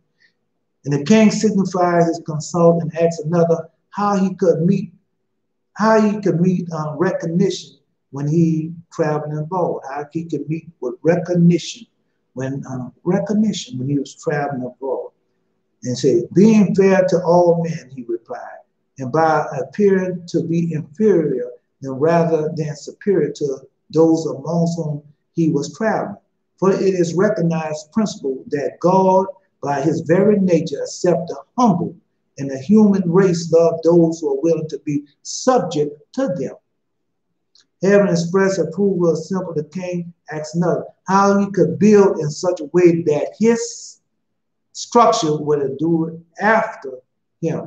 And he replied to the question, if this creation was on a great and noble scale, forgive me, if his creation was on a great and noble scale, so that the beholders would spare them from their beauty, and if never dismayed of any of those who wrought such work, and never compel others to minister to his needs without wages.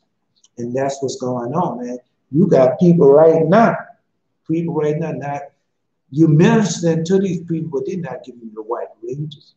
the right wages. That's why everything's heating up.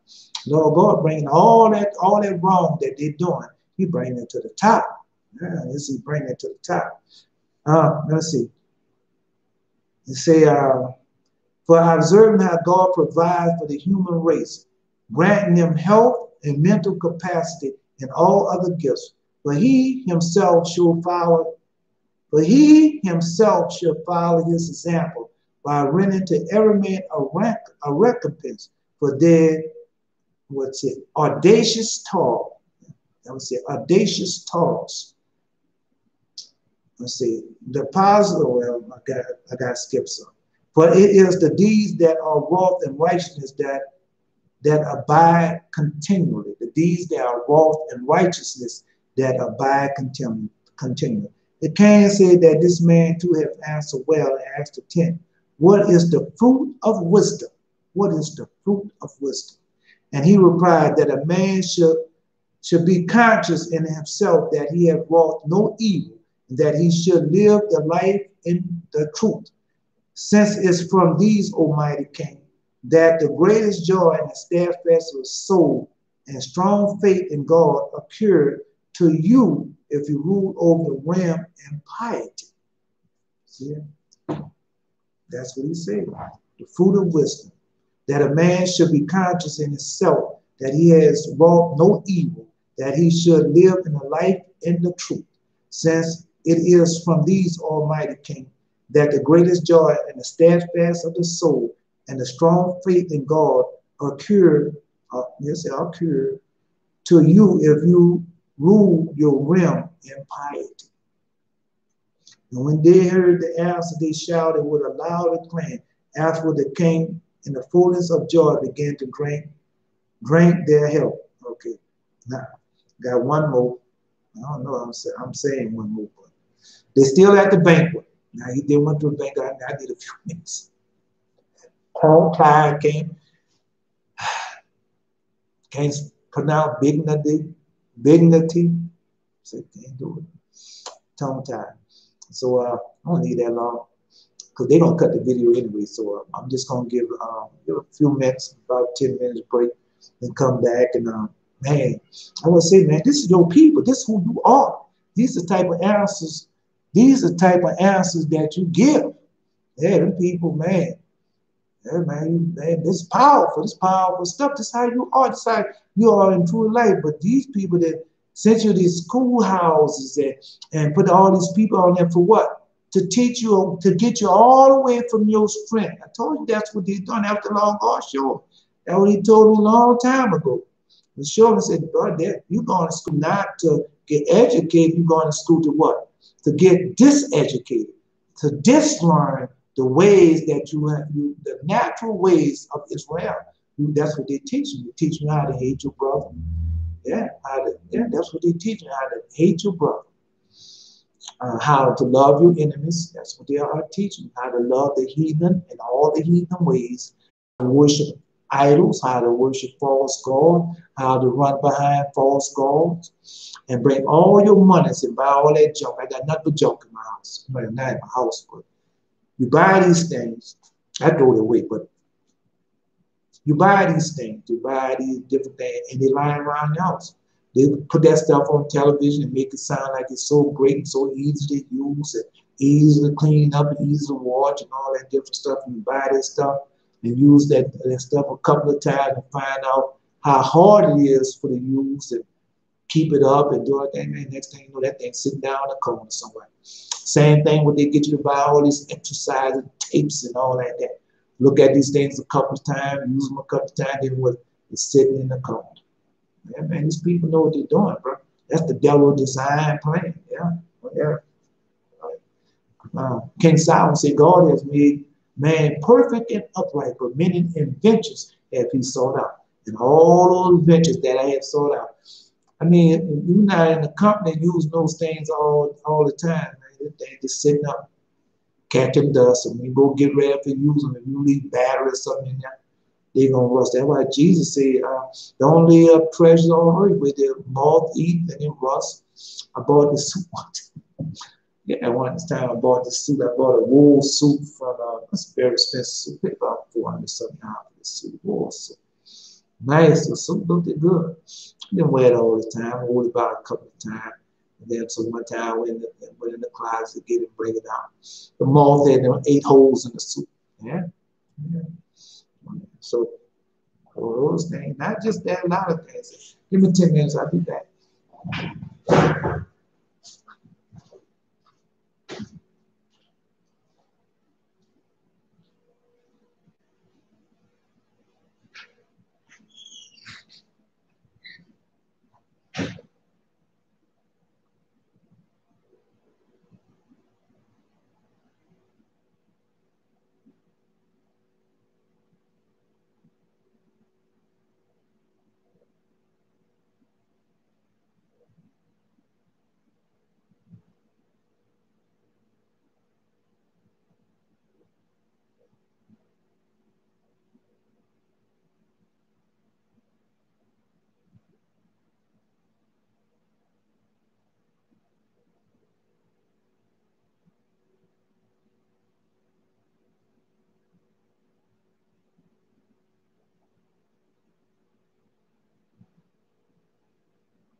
Hey.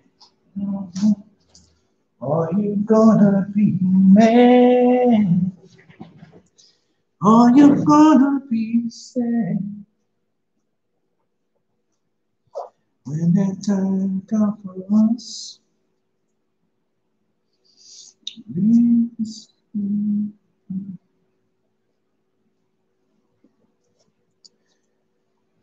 Got 2 minutes before I kick it off again. While I'm waiting for the 2 minutes. While I'm waiting for those 2 minutes, they're gonna come. I ain't told you so many things. Just very less. Very few things that I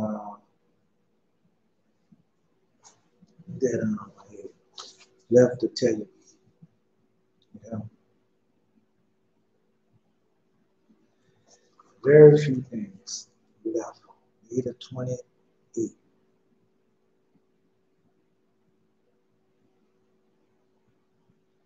Made it 28.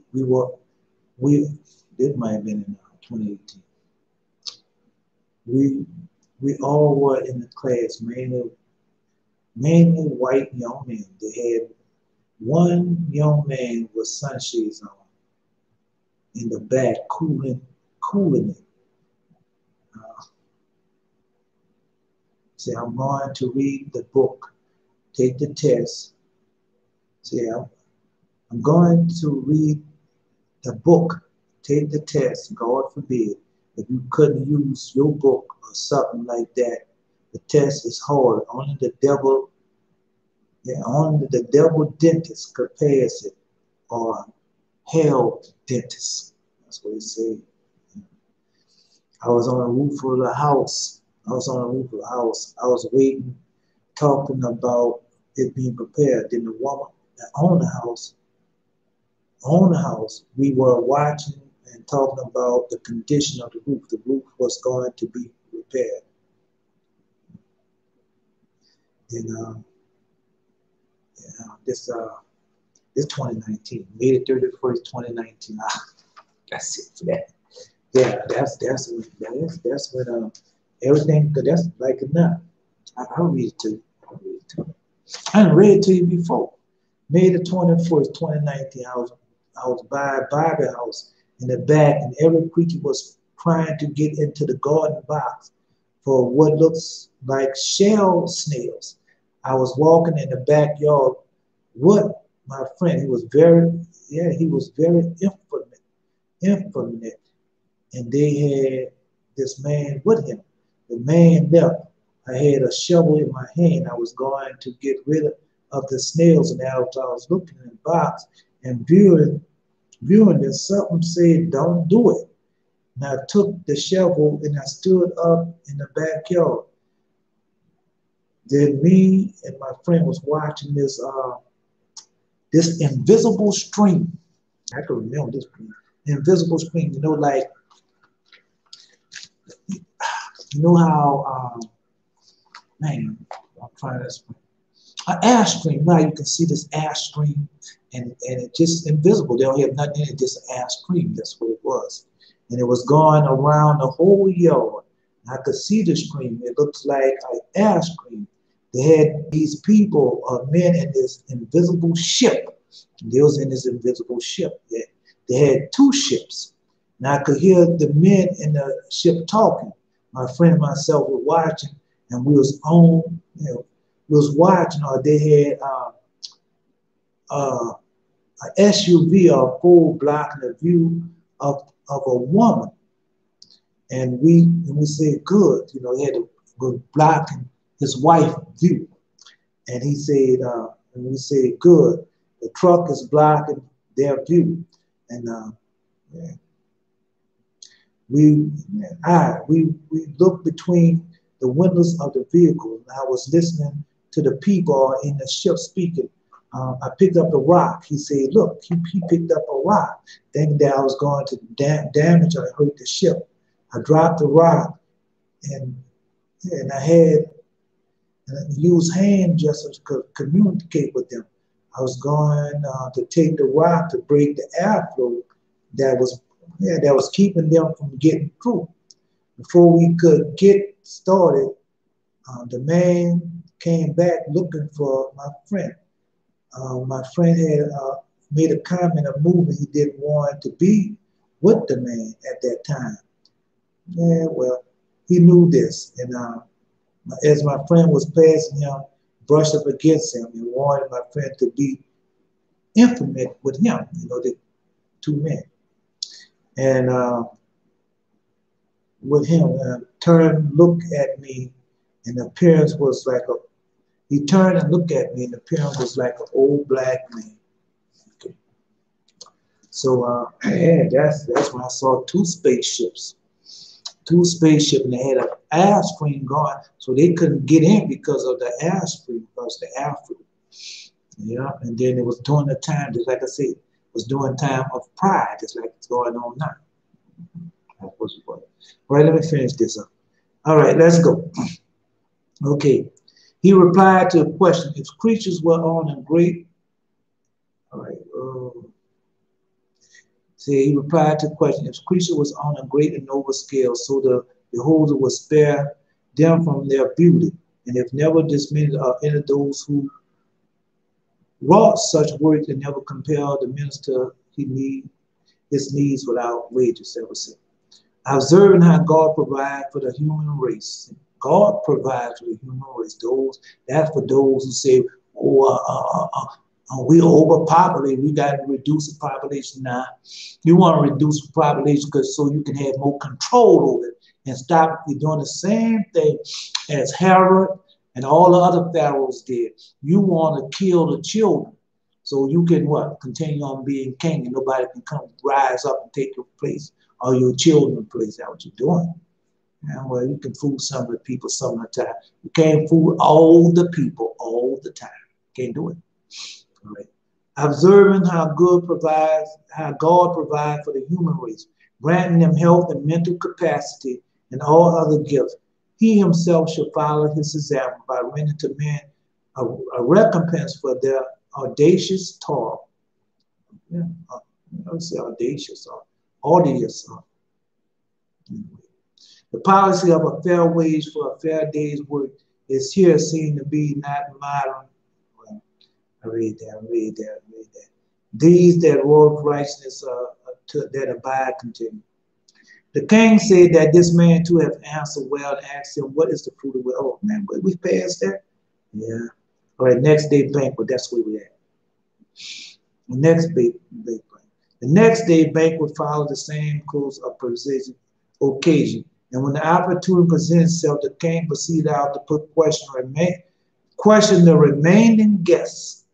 And he said to the first, how can a man keep himself from pride? See? How can a man keep himself from pride? And he replied, if he maintains equality and remembers on all occasions that he is a man ruling over men, and God brings the proud to naught and exalt the meek and humble. Once again, tell you, if he maintains equality and remember on all occasions that he is a man ruling over men, and God brings the proud to naught and exalt the meek and humble. Yeah, because back in when I was growing up, say it loud, we bragging, we proud. With the wisdom teacher, God hated wisdom says she hate a proud man, and that's who you're poor and you're proud. Come on, man. What sense that makes? You're poor and you're proud. And he replied, those who have tested in many affairs maintain unmingled goodwill towards him and partake of his own disposition. Oh, I gotta hit myself with it. The king spoke kindly to him and asked the next, who ought a man to select as his counselors? Now, you're going through this right now. Who ought a man to select as his counselor? And he replied, those who have been tested in many affairs and maintain unmingled goodwill towards him and partake of his own disposition. And God manifests himself to those who are worthy that these ends may be attained. That's what he said. Now, good count. Say, who ought a man to select as his counselors? And he replied, those who have been tested in many affairs and maintain unmingled goodwill towards him and partake of his own disposition. And God manifests himself to those who are worthy that these ends may be attained. And the king praised him and asked another, what is the most necessary possession for a king? What is the most necessary possession for a king? The friendship and the love for his subjects, he replied. For it is through this that the bond of goodwill is rendered indissoluble. And it is God who ensures that this may come to pass in accordance with your wish. Yeah? Yeah? The friendship and the love of his subjects, he replied. But it is through this that the bond of goodwill is rendered indissoluble, and the king who ensures that this may come to pass in accordance of your wish. The king praised him and inquired of another, what is the goal of speech? And he replied, to convince your opponent by showing him his mistakes in well-ordered army of arguments. For this is the way you will win your hearers, not by opposing him, but by bestowing praise upon him with a view of persuading him. And it is by the power of God that persuasion is accomplished. The king said he had given a good answer and asked another how he could live amicably with the many different races who form the population of his kingdom. I gotta go. So this is a very important question. This is another question very important. The king said he had a good answer and asked him, how can you live amicably with the many different races? With the many different races. Turn it off. How can you live amicably with the many different races whom form the population of his kingdom? By acting the proper part towards each, he replied, and taking righteousness as your guide, as you are now doing with the help of the insight of God bestows upon you. I say it again. By acting the proper part towards each, he replied, and taking righteousness as your guide, as you now doing with the help of the insight what God bestowed upon you. Are they doing that? Mm-hmm. The king was delighted by this reply and asked another, under what circumstance of a man to suffer grief? Under what circumstance a man should suffer grief? In the misfortune that befalls our friends, he replied, when we see that they are protracted and irredeemable, reason does not allow us to grieve for those who are dead and set free from evil.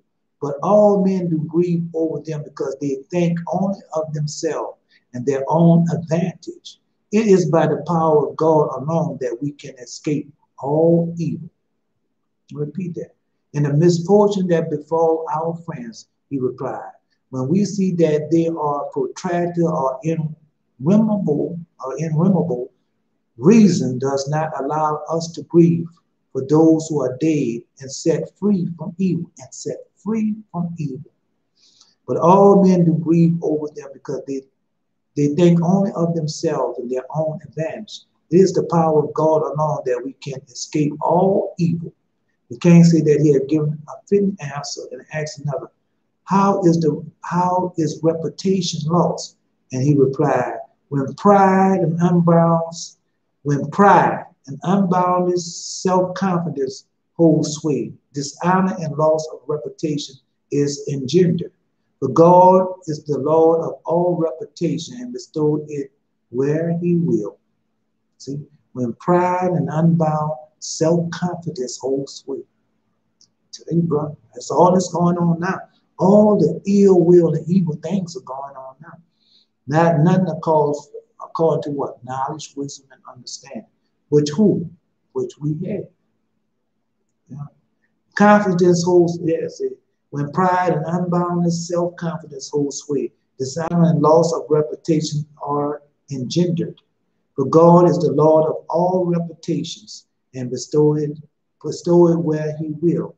The king gave confirmation to the answer and asked the next man, to whom are men to entrust themselves? To those, he replied, who serve you from goodwill and not from fear or self-interest, taking on their own gain. For the one is the sign of love, the other is the mark of ill will and time certain. For the man who is always watching for his own gain is a traitor at heart, but who possesses the affection of all your subjects by help of the good counsel which God bestows upon you. See? Yeah, and that's when you talk to the pastors, the preachers, the teachers, the priests, all those folks out there begging for those monies and everything. What they want? Let's read it again. What they want those monies and things for? Let me say, to whom are men to entrust themselves? To those, he replied, who serve you for goodwill and not for fear and self-interest, thinking only of their own gain. See, for the one is the sign of love, and the other mark of ill will and time certain. The man who is always watching for his own gain is a traitor at heart, but who possesses the affection of your subjects by the help of the good counsel which God bestowed upon you. The king said he had answered wise and asked another, what is it to keep a kingdom safe? What is it to keep a kingdom safe? And replied to the question, care and forethought, that no evil may be wrought by those who are placed in a position of authority over people. I'm going to repeat that one. You know I'm going to repeat that one. Come on, let's see. There we say, care and forethought, that no evil may be wrought by those who are placed in position of authority over the people. And this you always do by the help of God, who inspires you with grave judgment. Now, that's weird. Yeah. But we know these people here.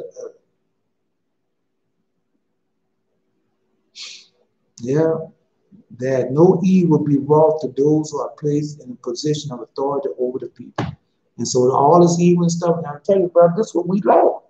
And this was the law of God telling us to get back to. I didn't know none of this, man. I've been on this earth.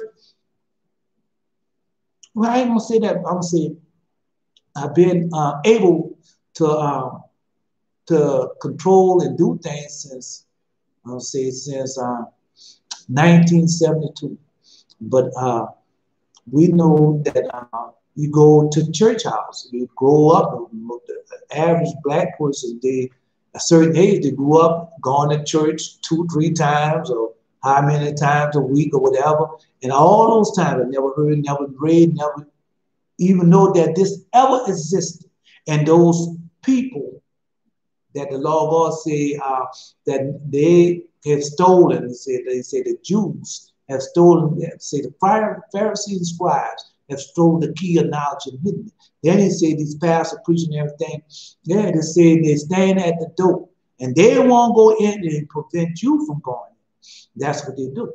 And so I never heard of none of this. And so when this come to light to me and all these other books, man, I just been just absorbing the knowledge of God, and I want more of it and learn more of it, learn of my people, the testimony of my people, who they are, where they come from, what type of philosopher they are, what type of mind they have, how what they treated. Man, them people was afraid of it. Not only the people was afraid of our people, they admired our people, and they just wanted to know more of our people.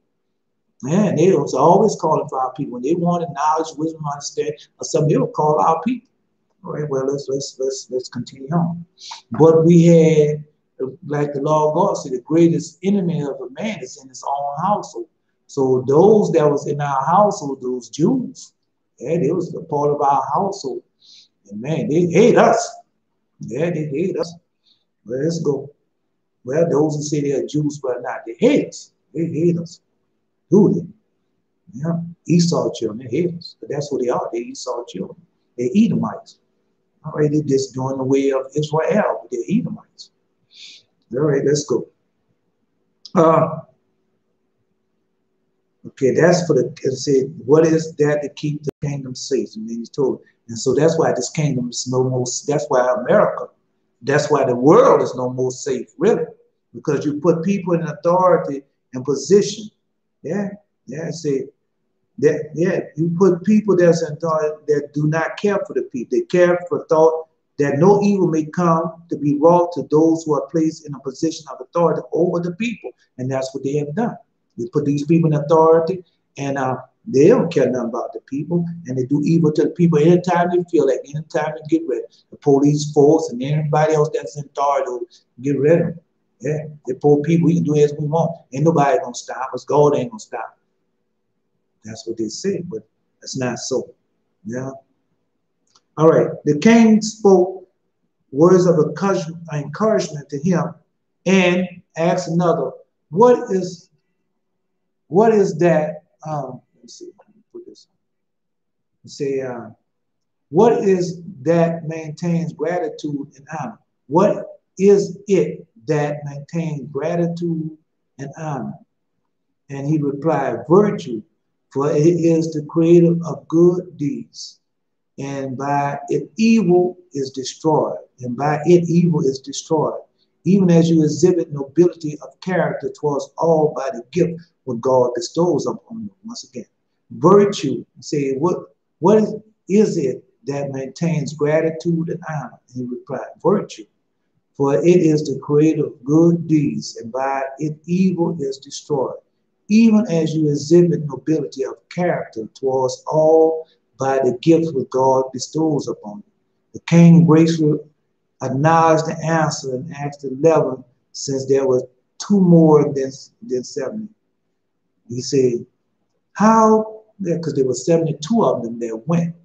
He said, how he could in time of war maintain the tranquility of soul. And replied, but remember that he had done no evil to any of his subjects, and that all would fight for him in return for benefits which they had received, knowing that even if they lose their life, you will care for those that depart. That again, I'm just running. Let me repeat that.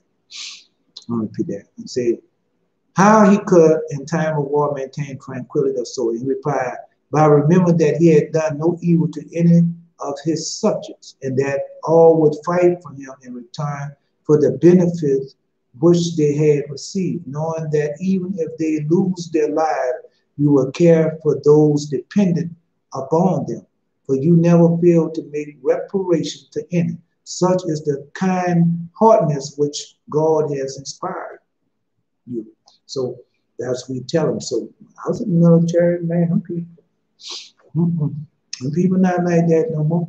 No idea. That military is not like that. That military don't care about you, the benefits, you and taking care of you if something happened to you and your dependents. No, it's not that easy. No, it's not like that anymore.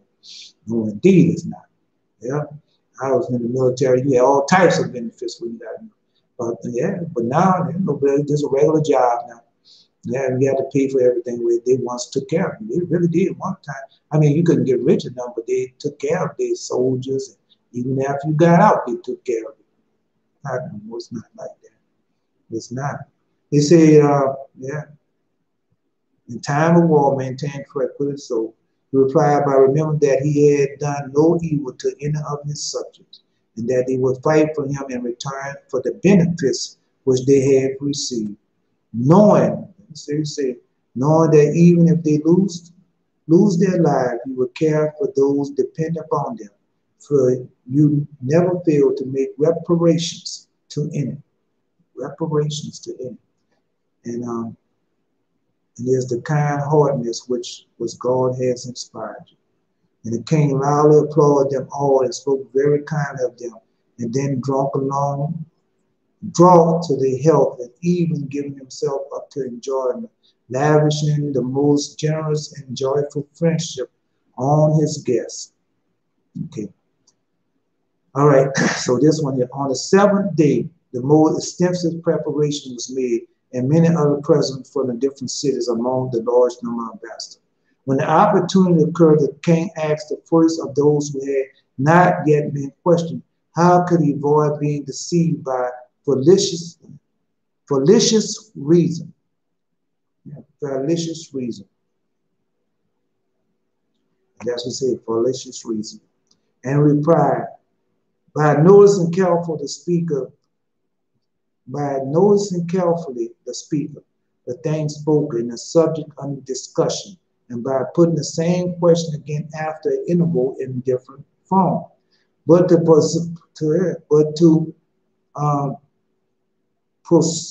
process the alert mind and to be able to form a sound judgment in every case is one of the God's gift, one of the good gifts of God, and you possess it, so king. The king allowed the pride, applied, and asked another. Why is that the majority of men never become virtuous? Now, why not the majority of men never become virtuous? Because he replied, all men are by nature intemperate and inclined to pleasure. Henceforth, injustice springs up in a flood of avarice, A-V-A-R-I-N-C, avarice. The habit of virtue is a hindrance to those who devoted to a life of pleasure, because it enjoins upon them the preference of temperance and righteousness, for it is God who is the master of these things. The king said, he answered, well, what is that the majority of men never become virtuous? Because he replied, all men by nature intemperate and inclined to pleasure. Hence, injustice springs up in a good flood of avarice. The habit of virtue is a hindrance to those who are devoted to a life of pleasure, because it enjoins upon them the preference of temperance and righteousness. And for it is God who is the master of these things. The king said to him, answer well, and he asked, why ought kings to obey? Why ought kings to obey? And he said, the laws in order that righteous enactments they may restore the lives of men, even as you as such conduct obedience to the divine command, have laid up a store for yourself a perpetual memorial. The king said that this man too has spoken well, and they asked now, who ought we to appoint as governors? And he replied, all who hate wickedness and imitate your own conduct and act righteously, that they may maintain a good reputation constantly. For this is what you do, O mighty king. And he said, it is God who has bestowed upon you the crown of righteousness. And the reason why they say who you are, and that was the Lord God to him and say, he told him, say, in audible voice to say, say Democrat or Republican, both are the broad way. Both of them don't have no righteousness.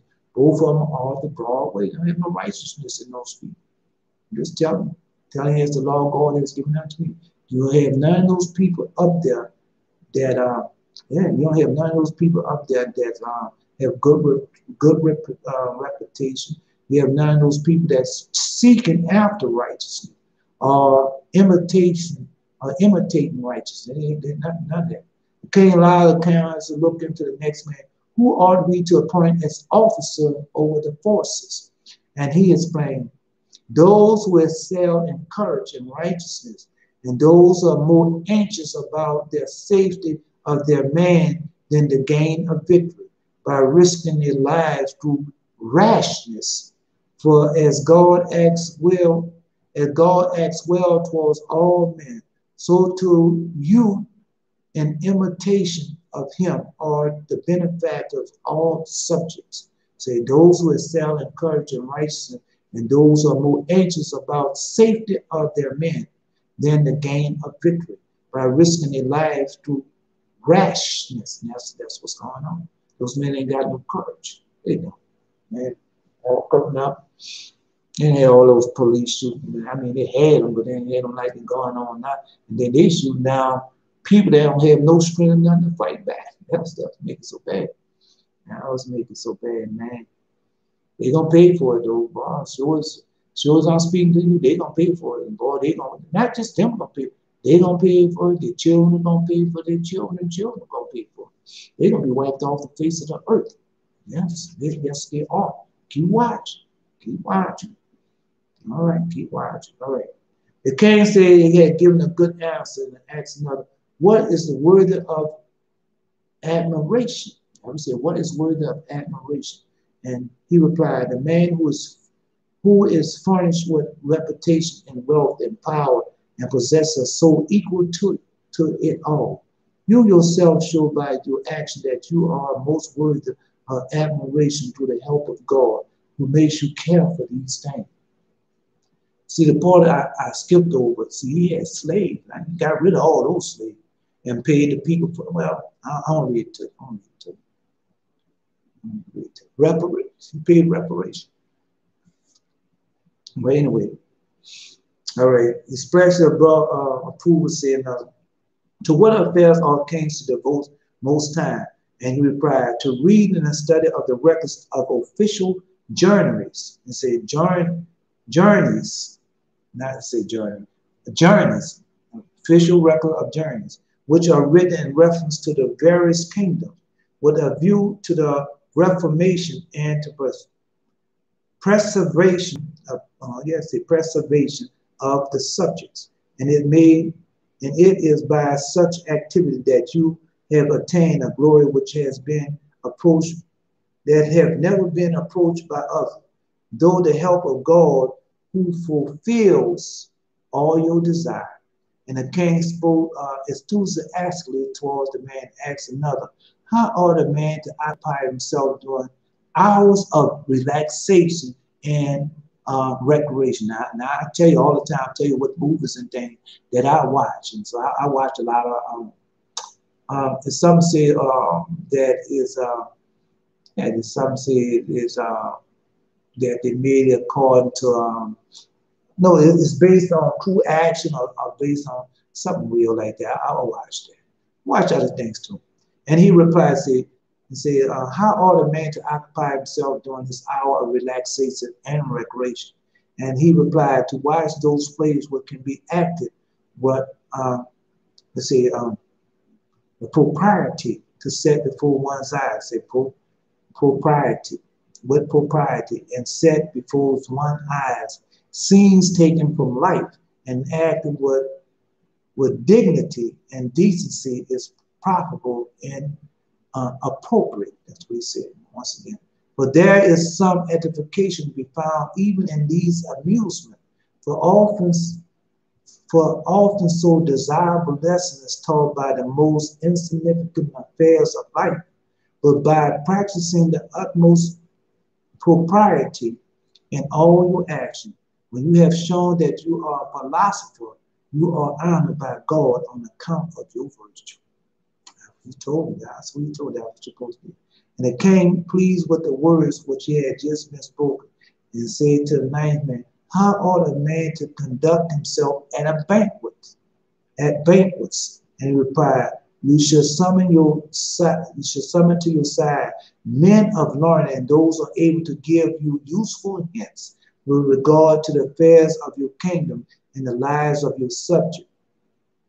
Since such men are dear to God because they have trained their minds to contemplate the noblest things, as you indeed are doing yourself, since your actions are directed by God. Delight with the reply, the king inquired on the next man, what is best for the people? That a private citizen should be made king over them. Say, what is best for the people? That a private citizen should be made king over them, or a member of a royal family? Now, this is a question. This is an important question. This is what we say.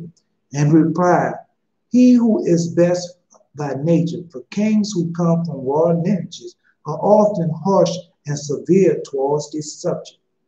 And still more is the case with some that of those who have risen from the ranks of private citizens, who have experienced evil and borne their share of poverty, when they rule over multitudes, turn out to be more cruel than the godless tyrants. I'll repeat that. I'll repeat. Say, the lion with the reply came inquired next man, what is the best for the people? That a private citizen should be made king over them or a member of the royal family. Now we didn't have both. Yeah, we had Obama, and now we have President Trump. We had President Obama and President Trump. One was a private citizen, and one let's just read. And reply, who is the best by nature? For kings who come to royal lineages after a harsh and severe sin. And he replied, he who is best by nature. For kings who come of royal lineages are often harsh and severe towards their subject. Say, severe towards their subject. And still more is the case with some of those who have risen from the ranks of private citizens, who after have experienced evil and borne their share of poverty, when they rule over multitudes, turn out to be more cruel than the godless tyrants. Yeah? Oh yeah, yeah. I experienced that in my lifetime. But I have said a good nature would have been properly trained as capable of ruling, and you are a great king. Not so much because you excel in the glory of rule and your wealth, but rather because you have surpassed all men in clemency, philanthropy. Thanks to God who has endowed you with these qualities. The king spent some time praising this man, then asked the last of all, what is the greatest achievements in ruling the empire? And he replied, the subjects should continue to dwell in a state of peace, and the justice should be speedily administered in the case of dispute. See what I said? Reply, what is the greatest achievement in ruling the empire? And he replied, the subject should continue to dwell in a state of peace, and the justice should be speedily administered in a dispute. These results are achieved through the influence of rulers. When he is a man who hates evil and loves the good, and devotes his energy to saving the lives of men, just as you consider injustice to be the worst form of evil, and by your just administration have fashioned for yourself an undefiled reputation, since God bestowed upon you a mind which is pure and untainted by any evil. And when he had ceased, a loud, joyful applause broke out, considering the time. And when he stopped, the king took a cup and gave a toast and honor all his guests that the words were there uttered. Then in the conclusion he said, I have derived the greatest benefit from your presence.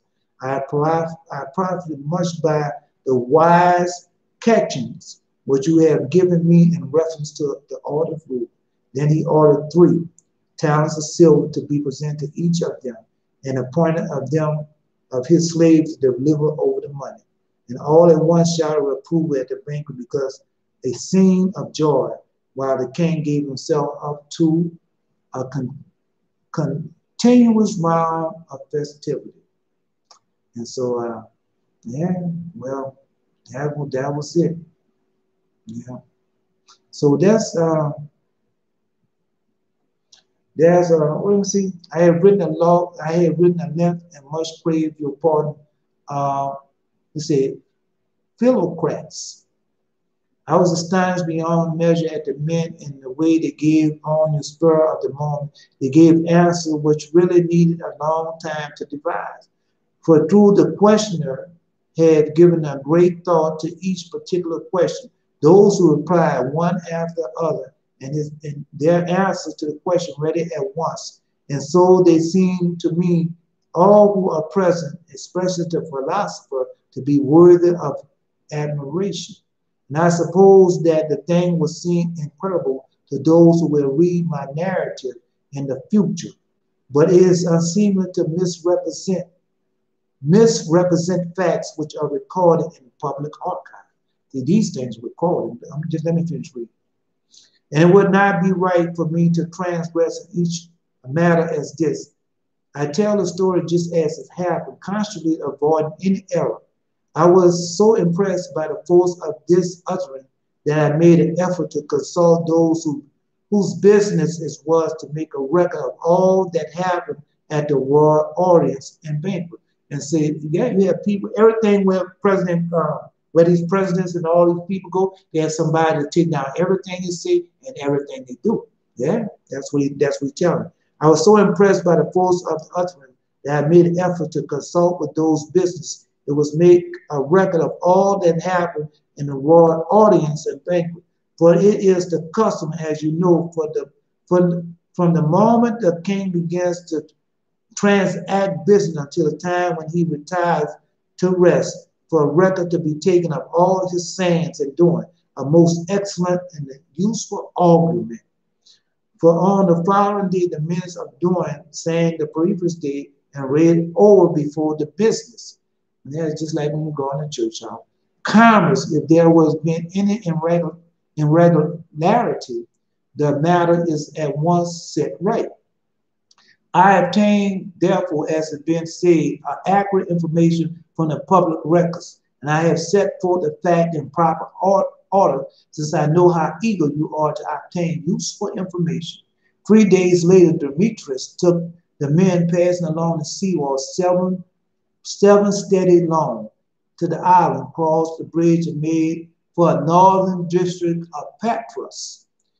There he assembled them in a house which had been built up on the seashore, a great beauty and secluded situation, and invited to carry out the work of translation, since everything that they needed for the purpose was to place their disposal. Now, this is what I got all that to come to here.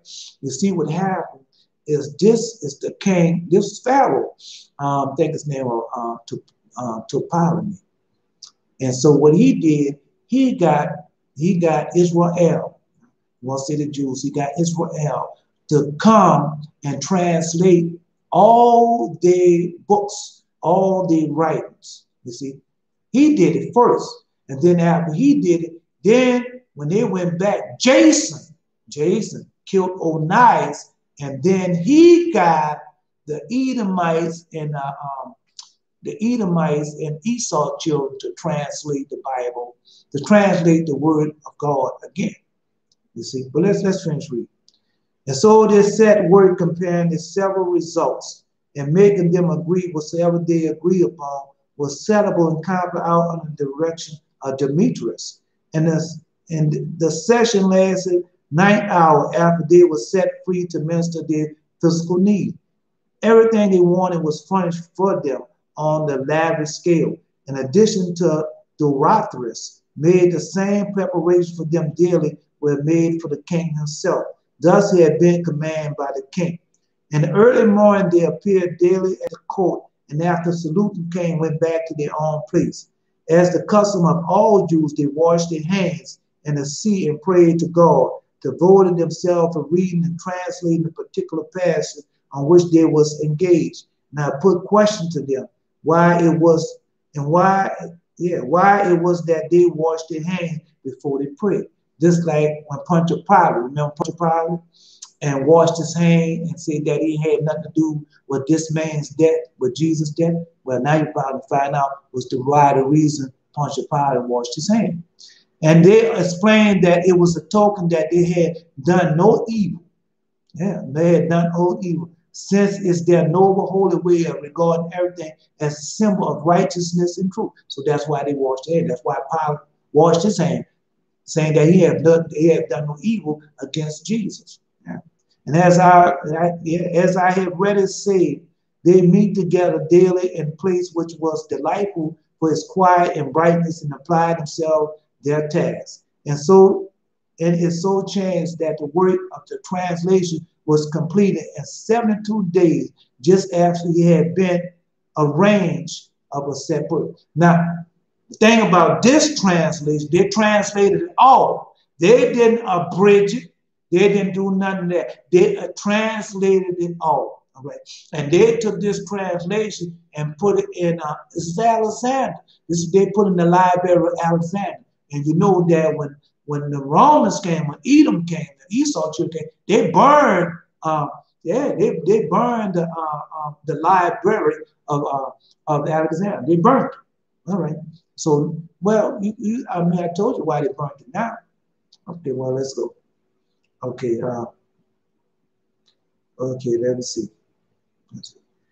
After the books had been read, the priests and the elders bestowed warm praise on the Demetrius to urge them to have the whole law transcribed and present a copy to their readers. See, they had everything was translated, transcribed, and copied to the leader, you know.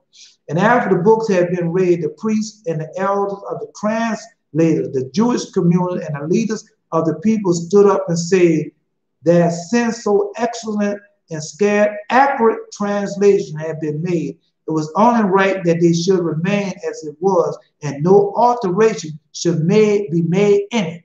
You see, they translated everything. They didn't do like what I told you when you go read the book of Maccabees, the second book of Maccabees, and listen to what Jason said. He said they are abridged. They abridged, but this was no abridgment.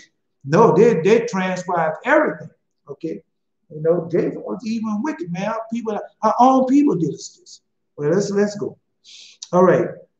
And when the whole company expressed their approval, they bid themselves to pronounce a curse in accordance with their custom upon anyone that should make any alteration, either by adding anything or changing in any way whatsoever, any words which have been written, and making any omission.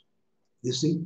Now, so that's what they say. They put a curse on that translation that they have did. They put a curse on, just like they try to put a curse on the Holy Bible. There's no curse on that. But this one that they have translated, that one had a curse on it. Because they did it right. They did it all the way. And this Holy Bible that they got, man, they're doing everything to that. And people come right along and put their own words in. The thing has been translated. So if the thing been translated to say Jesus, why would you translate it back to say it's a Hebrew thing? If you want Hebrew, just go over there and go over there on that piece of dirt. It's already transcribed for you. You ain't got to do all that, you see? But that's just a big false. That's just to get you away from what you really need to be doing. Worship and praying to God. Getting the knowledge of God and stop all that different foolishness. That's all it is. Foolishness. Because if you say that word and you say that name, if that name can't raise the dead, heal the sick, it's no good for you. That name ain't no good for you. I'm just give it to you as he has given it unto me. All right, well, let's continue on. Let's continue on. Well, you're going to try me one day, and it's going to be to what? You think God going to go against his servant? For you? Come on, man. Come on, man. All the stuff that God, the law of God, has put me through, the humility and humbling me and making sure I do according to his word and to serve him and be at his commands when he tell me to do. And all of a sudden, one day, you're going to come along and you're going to challenge me on Jesus or whatever name you call. You're going to lose. You're going to lose. All right. One day you're going to do it, but you're going to lose. But because I'm not playing with that maybe or maybe not. It's a life and death situation. This is about your soul. So it's a life and death situation. So when you're dealing with me, remember, when you're dealing with me, you're talking all those different things and babbling and headstrong and got a fallacious thing towards me, don't worry about it. You don't got to worry about it. They don't have to worry about it because I'm calling on Jesus. And I'm calling on those death angels and those holy angels that he had at my command at all times. I'm calling on them. Now, you want to try that just like Elijah. Just like Elijah, the forerunner. Elijah, you know the one called fire? It's like him. And when he got those priests out there and had them put that water on there, and they guys said, well, maybe he's asleep. You got to call a little light. You know, then after what happened after they did that? All of them died. So just the same situation. Ain't nothing changed. Because you got Israel people died and suffer behind your lies and you teaching them the error and leading them astray. And all the wolves and everything attacking them all over the world. Ain't nobody going to help them. You understand that? Nobody tell them, get back and buy the commandments. Keep all God's commandments. Keep all God's holy covenants. Ain't nobody tell them, say, go in the book of David and learn how to pray for your enemies. Those things, what David said, that those things going to happen to your enemies. You see? You're not telling them that. But you're telling them to run behind silver and gold and houses and land, things, cars and fire rain. Those things can't help God's people. And you're steadily doing it. But don't worry. Don't worry. You're going to challenge me. And it's going to be, like I said, you're going to challenge me. But the outcome, you're not going to like. You're not. Because I'm not just destroying you. I'm going to destroy you, your children, and everything that's connected to you. All right? Well, you go ahead on. Well, I mean, you know better than me. But you just go ahead on and try it. That's it. Try it. Say my name and try it. All right? Because I'm sure going to call on the name of Jesus. Okay, well, I hope you know. Well, let's go. So when their whole company expressed their approval, they bade them pronounce a curse in accordance with their custom upon every one who should make any alteration, either by adding anything or changing in any way whatsoever, any of the words which had been written, or making any omission. This was very wise precaution to ensure that the book might be preserved for all the future time unchanged. And when the matter was reported to the king, he rejoiced greatly, because he felt that the design which had formed had been safely carried out. The whole book was read over to him, and he was greatly astonished at the spirit of the lawgivers. And he said to Demetrius, how is it that none of the historians or the poets had ever thought it worth their while to allude to such wonderful achievement?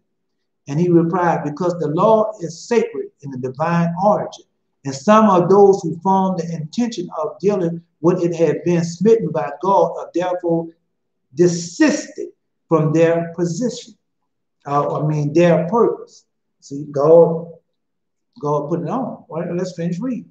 He said that he had heard from Theopompus that he had been driven out of his mind for more than 30 days, because he intended to insert his history some of the incidents from the early and somewhat unreliable translation of the law. And that's another thing. You got these people doing everything to what they call the Holy Bible. They're changing it. They put things in there. They're taking things out. They change the New King James Version. The New International Version. All that thing. That's how you know that's not the Holy Bible. That's not the truth. I mean, they have the Word of God in it, but you know that it's not what these people had written down and put out there, because you wouldn't be doing that today. God will strike you down immediately. Well, let's finish reading. And he said he heard that Theopompus had been driven out of his mind more than 30 days, because he intended to insert his history, some of the incidents from his early and somewhat unreliable translation of the law. He had recovered a little and besought God to make it clear to him why his misfortune had befallen him. And he was revealed to him in a dream that from idle curiosity he was wishing to communicate sacred truth to common men, and that if he desisted, he would recover his health. And I heard too from the lips of Theodocus, one of the tragic poets, that when he was about to adapt some of the incident recorded in the book for one of his plays, he was affected with cataracts in both eyes. And when he perceived the reason why the misfortune had befallen, he prayed to God for many days, and was after restored. See? And after the king and I have already said these received explanation of Demetrius on this point, he did homage and ordered the great care should be taken of the books, and that they should be sacredly guarded. So they had more than one books. They had books. And he urged the translators to visit him frequently after their return to Judea. For this only right, he said, that they should now send them home. But when they came back, he treated them as friends, and as was right, they would receive rich presents from him. He ordered preparations to be made for them to return home, and treated them most magnificently. He presented each one of them with 3 robes of finest salt, 2 talents of gold, sideboard weighing 1 talent, all furniture for 3 couches. And the escort to St. Eleazar 10 couches with silver legs, all necessary equipment, sideboards worthy of 30 talents, 10 robes, purple, magnificent crown, 100 pieces of finest woven linen, also bowls and dishes, 2 golden breakers to be dedicated to God.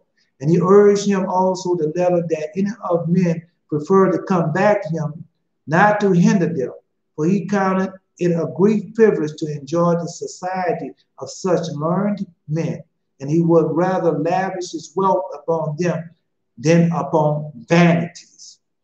And now Philocrats, never say Philocrats, who have this complete story in accordance with my promise.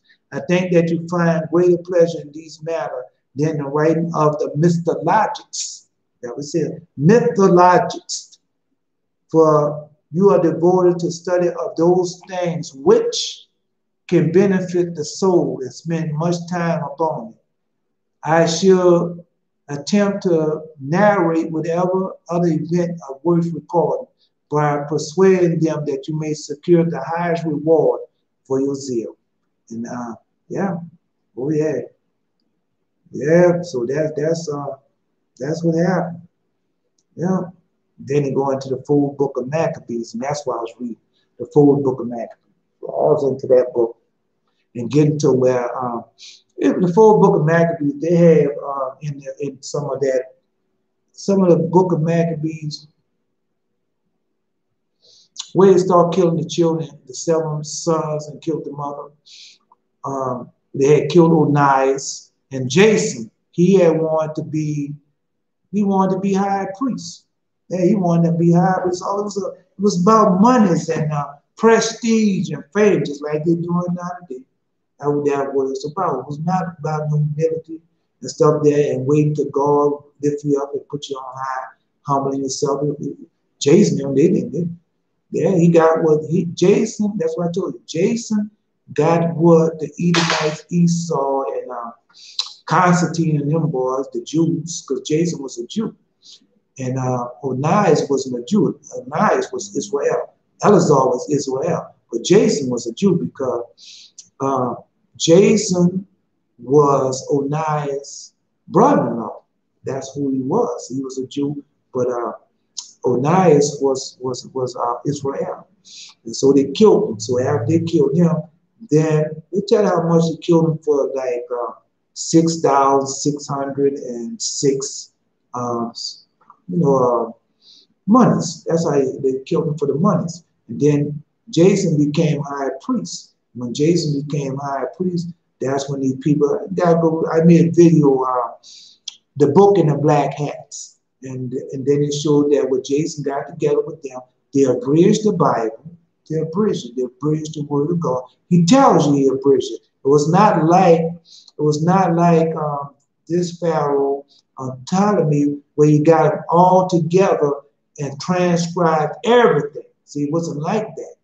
And so when they got together, man, that's what you got there, with so many of these books and everything missing, so much knowledge of wisdom, man. Could you imagine teaching your children as they grew up as just a regular doctrine?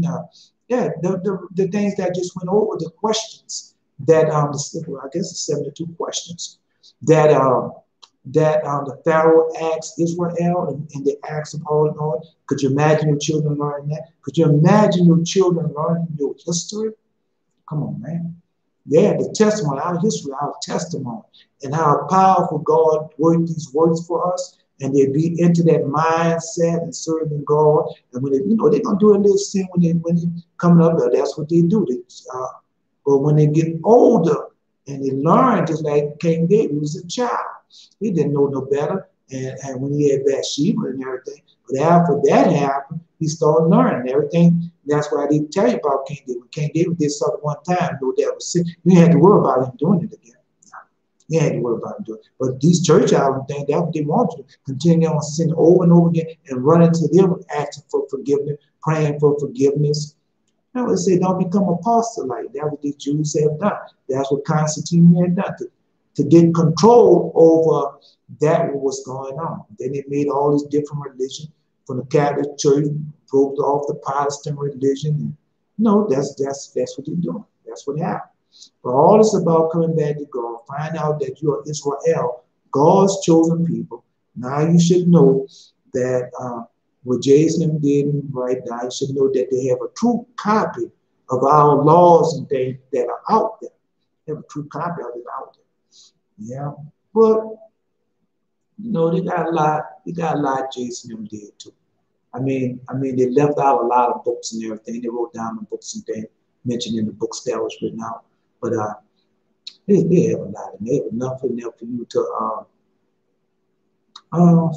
to, like the Lord God said, it is milk and bread, something for you to get up to go up on until you learn how to eat meat, until you learn how to get the wholesome food from these other books, and learn that they have books out there with all your answers, with all the answers, just like they have a cup and most gracious Father hand. And I read that in one of the epistles and things, one of these books, that what the cup is and what was in his hand and how he poured it out over the whole earth. So you learn what that is. Because there's a reason to put it for everything. Nothing is out there just to be out there. And you can find that in some other book. Just like I told you about the mental superstition that's put on the Holy Bible. See, that's a mental superstition put on the Holy Bible. But the real curse went on this law, this letter of the Lord that they put together. Now that's the real curses on that. But that Holy Bible, that's a mental superstitious thing that, you're not supposed to read nothing but this book. And that's for what? To get in control of you.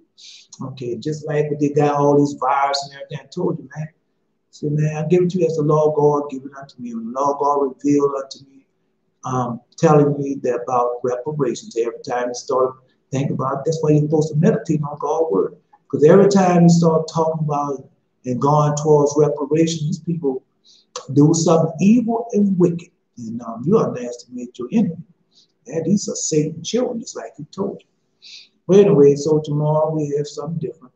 Whatever the Lord God's given. Until then, this is not by might nor by power, but by my spirit of God. And I'm Elijah. Until next time.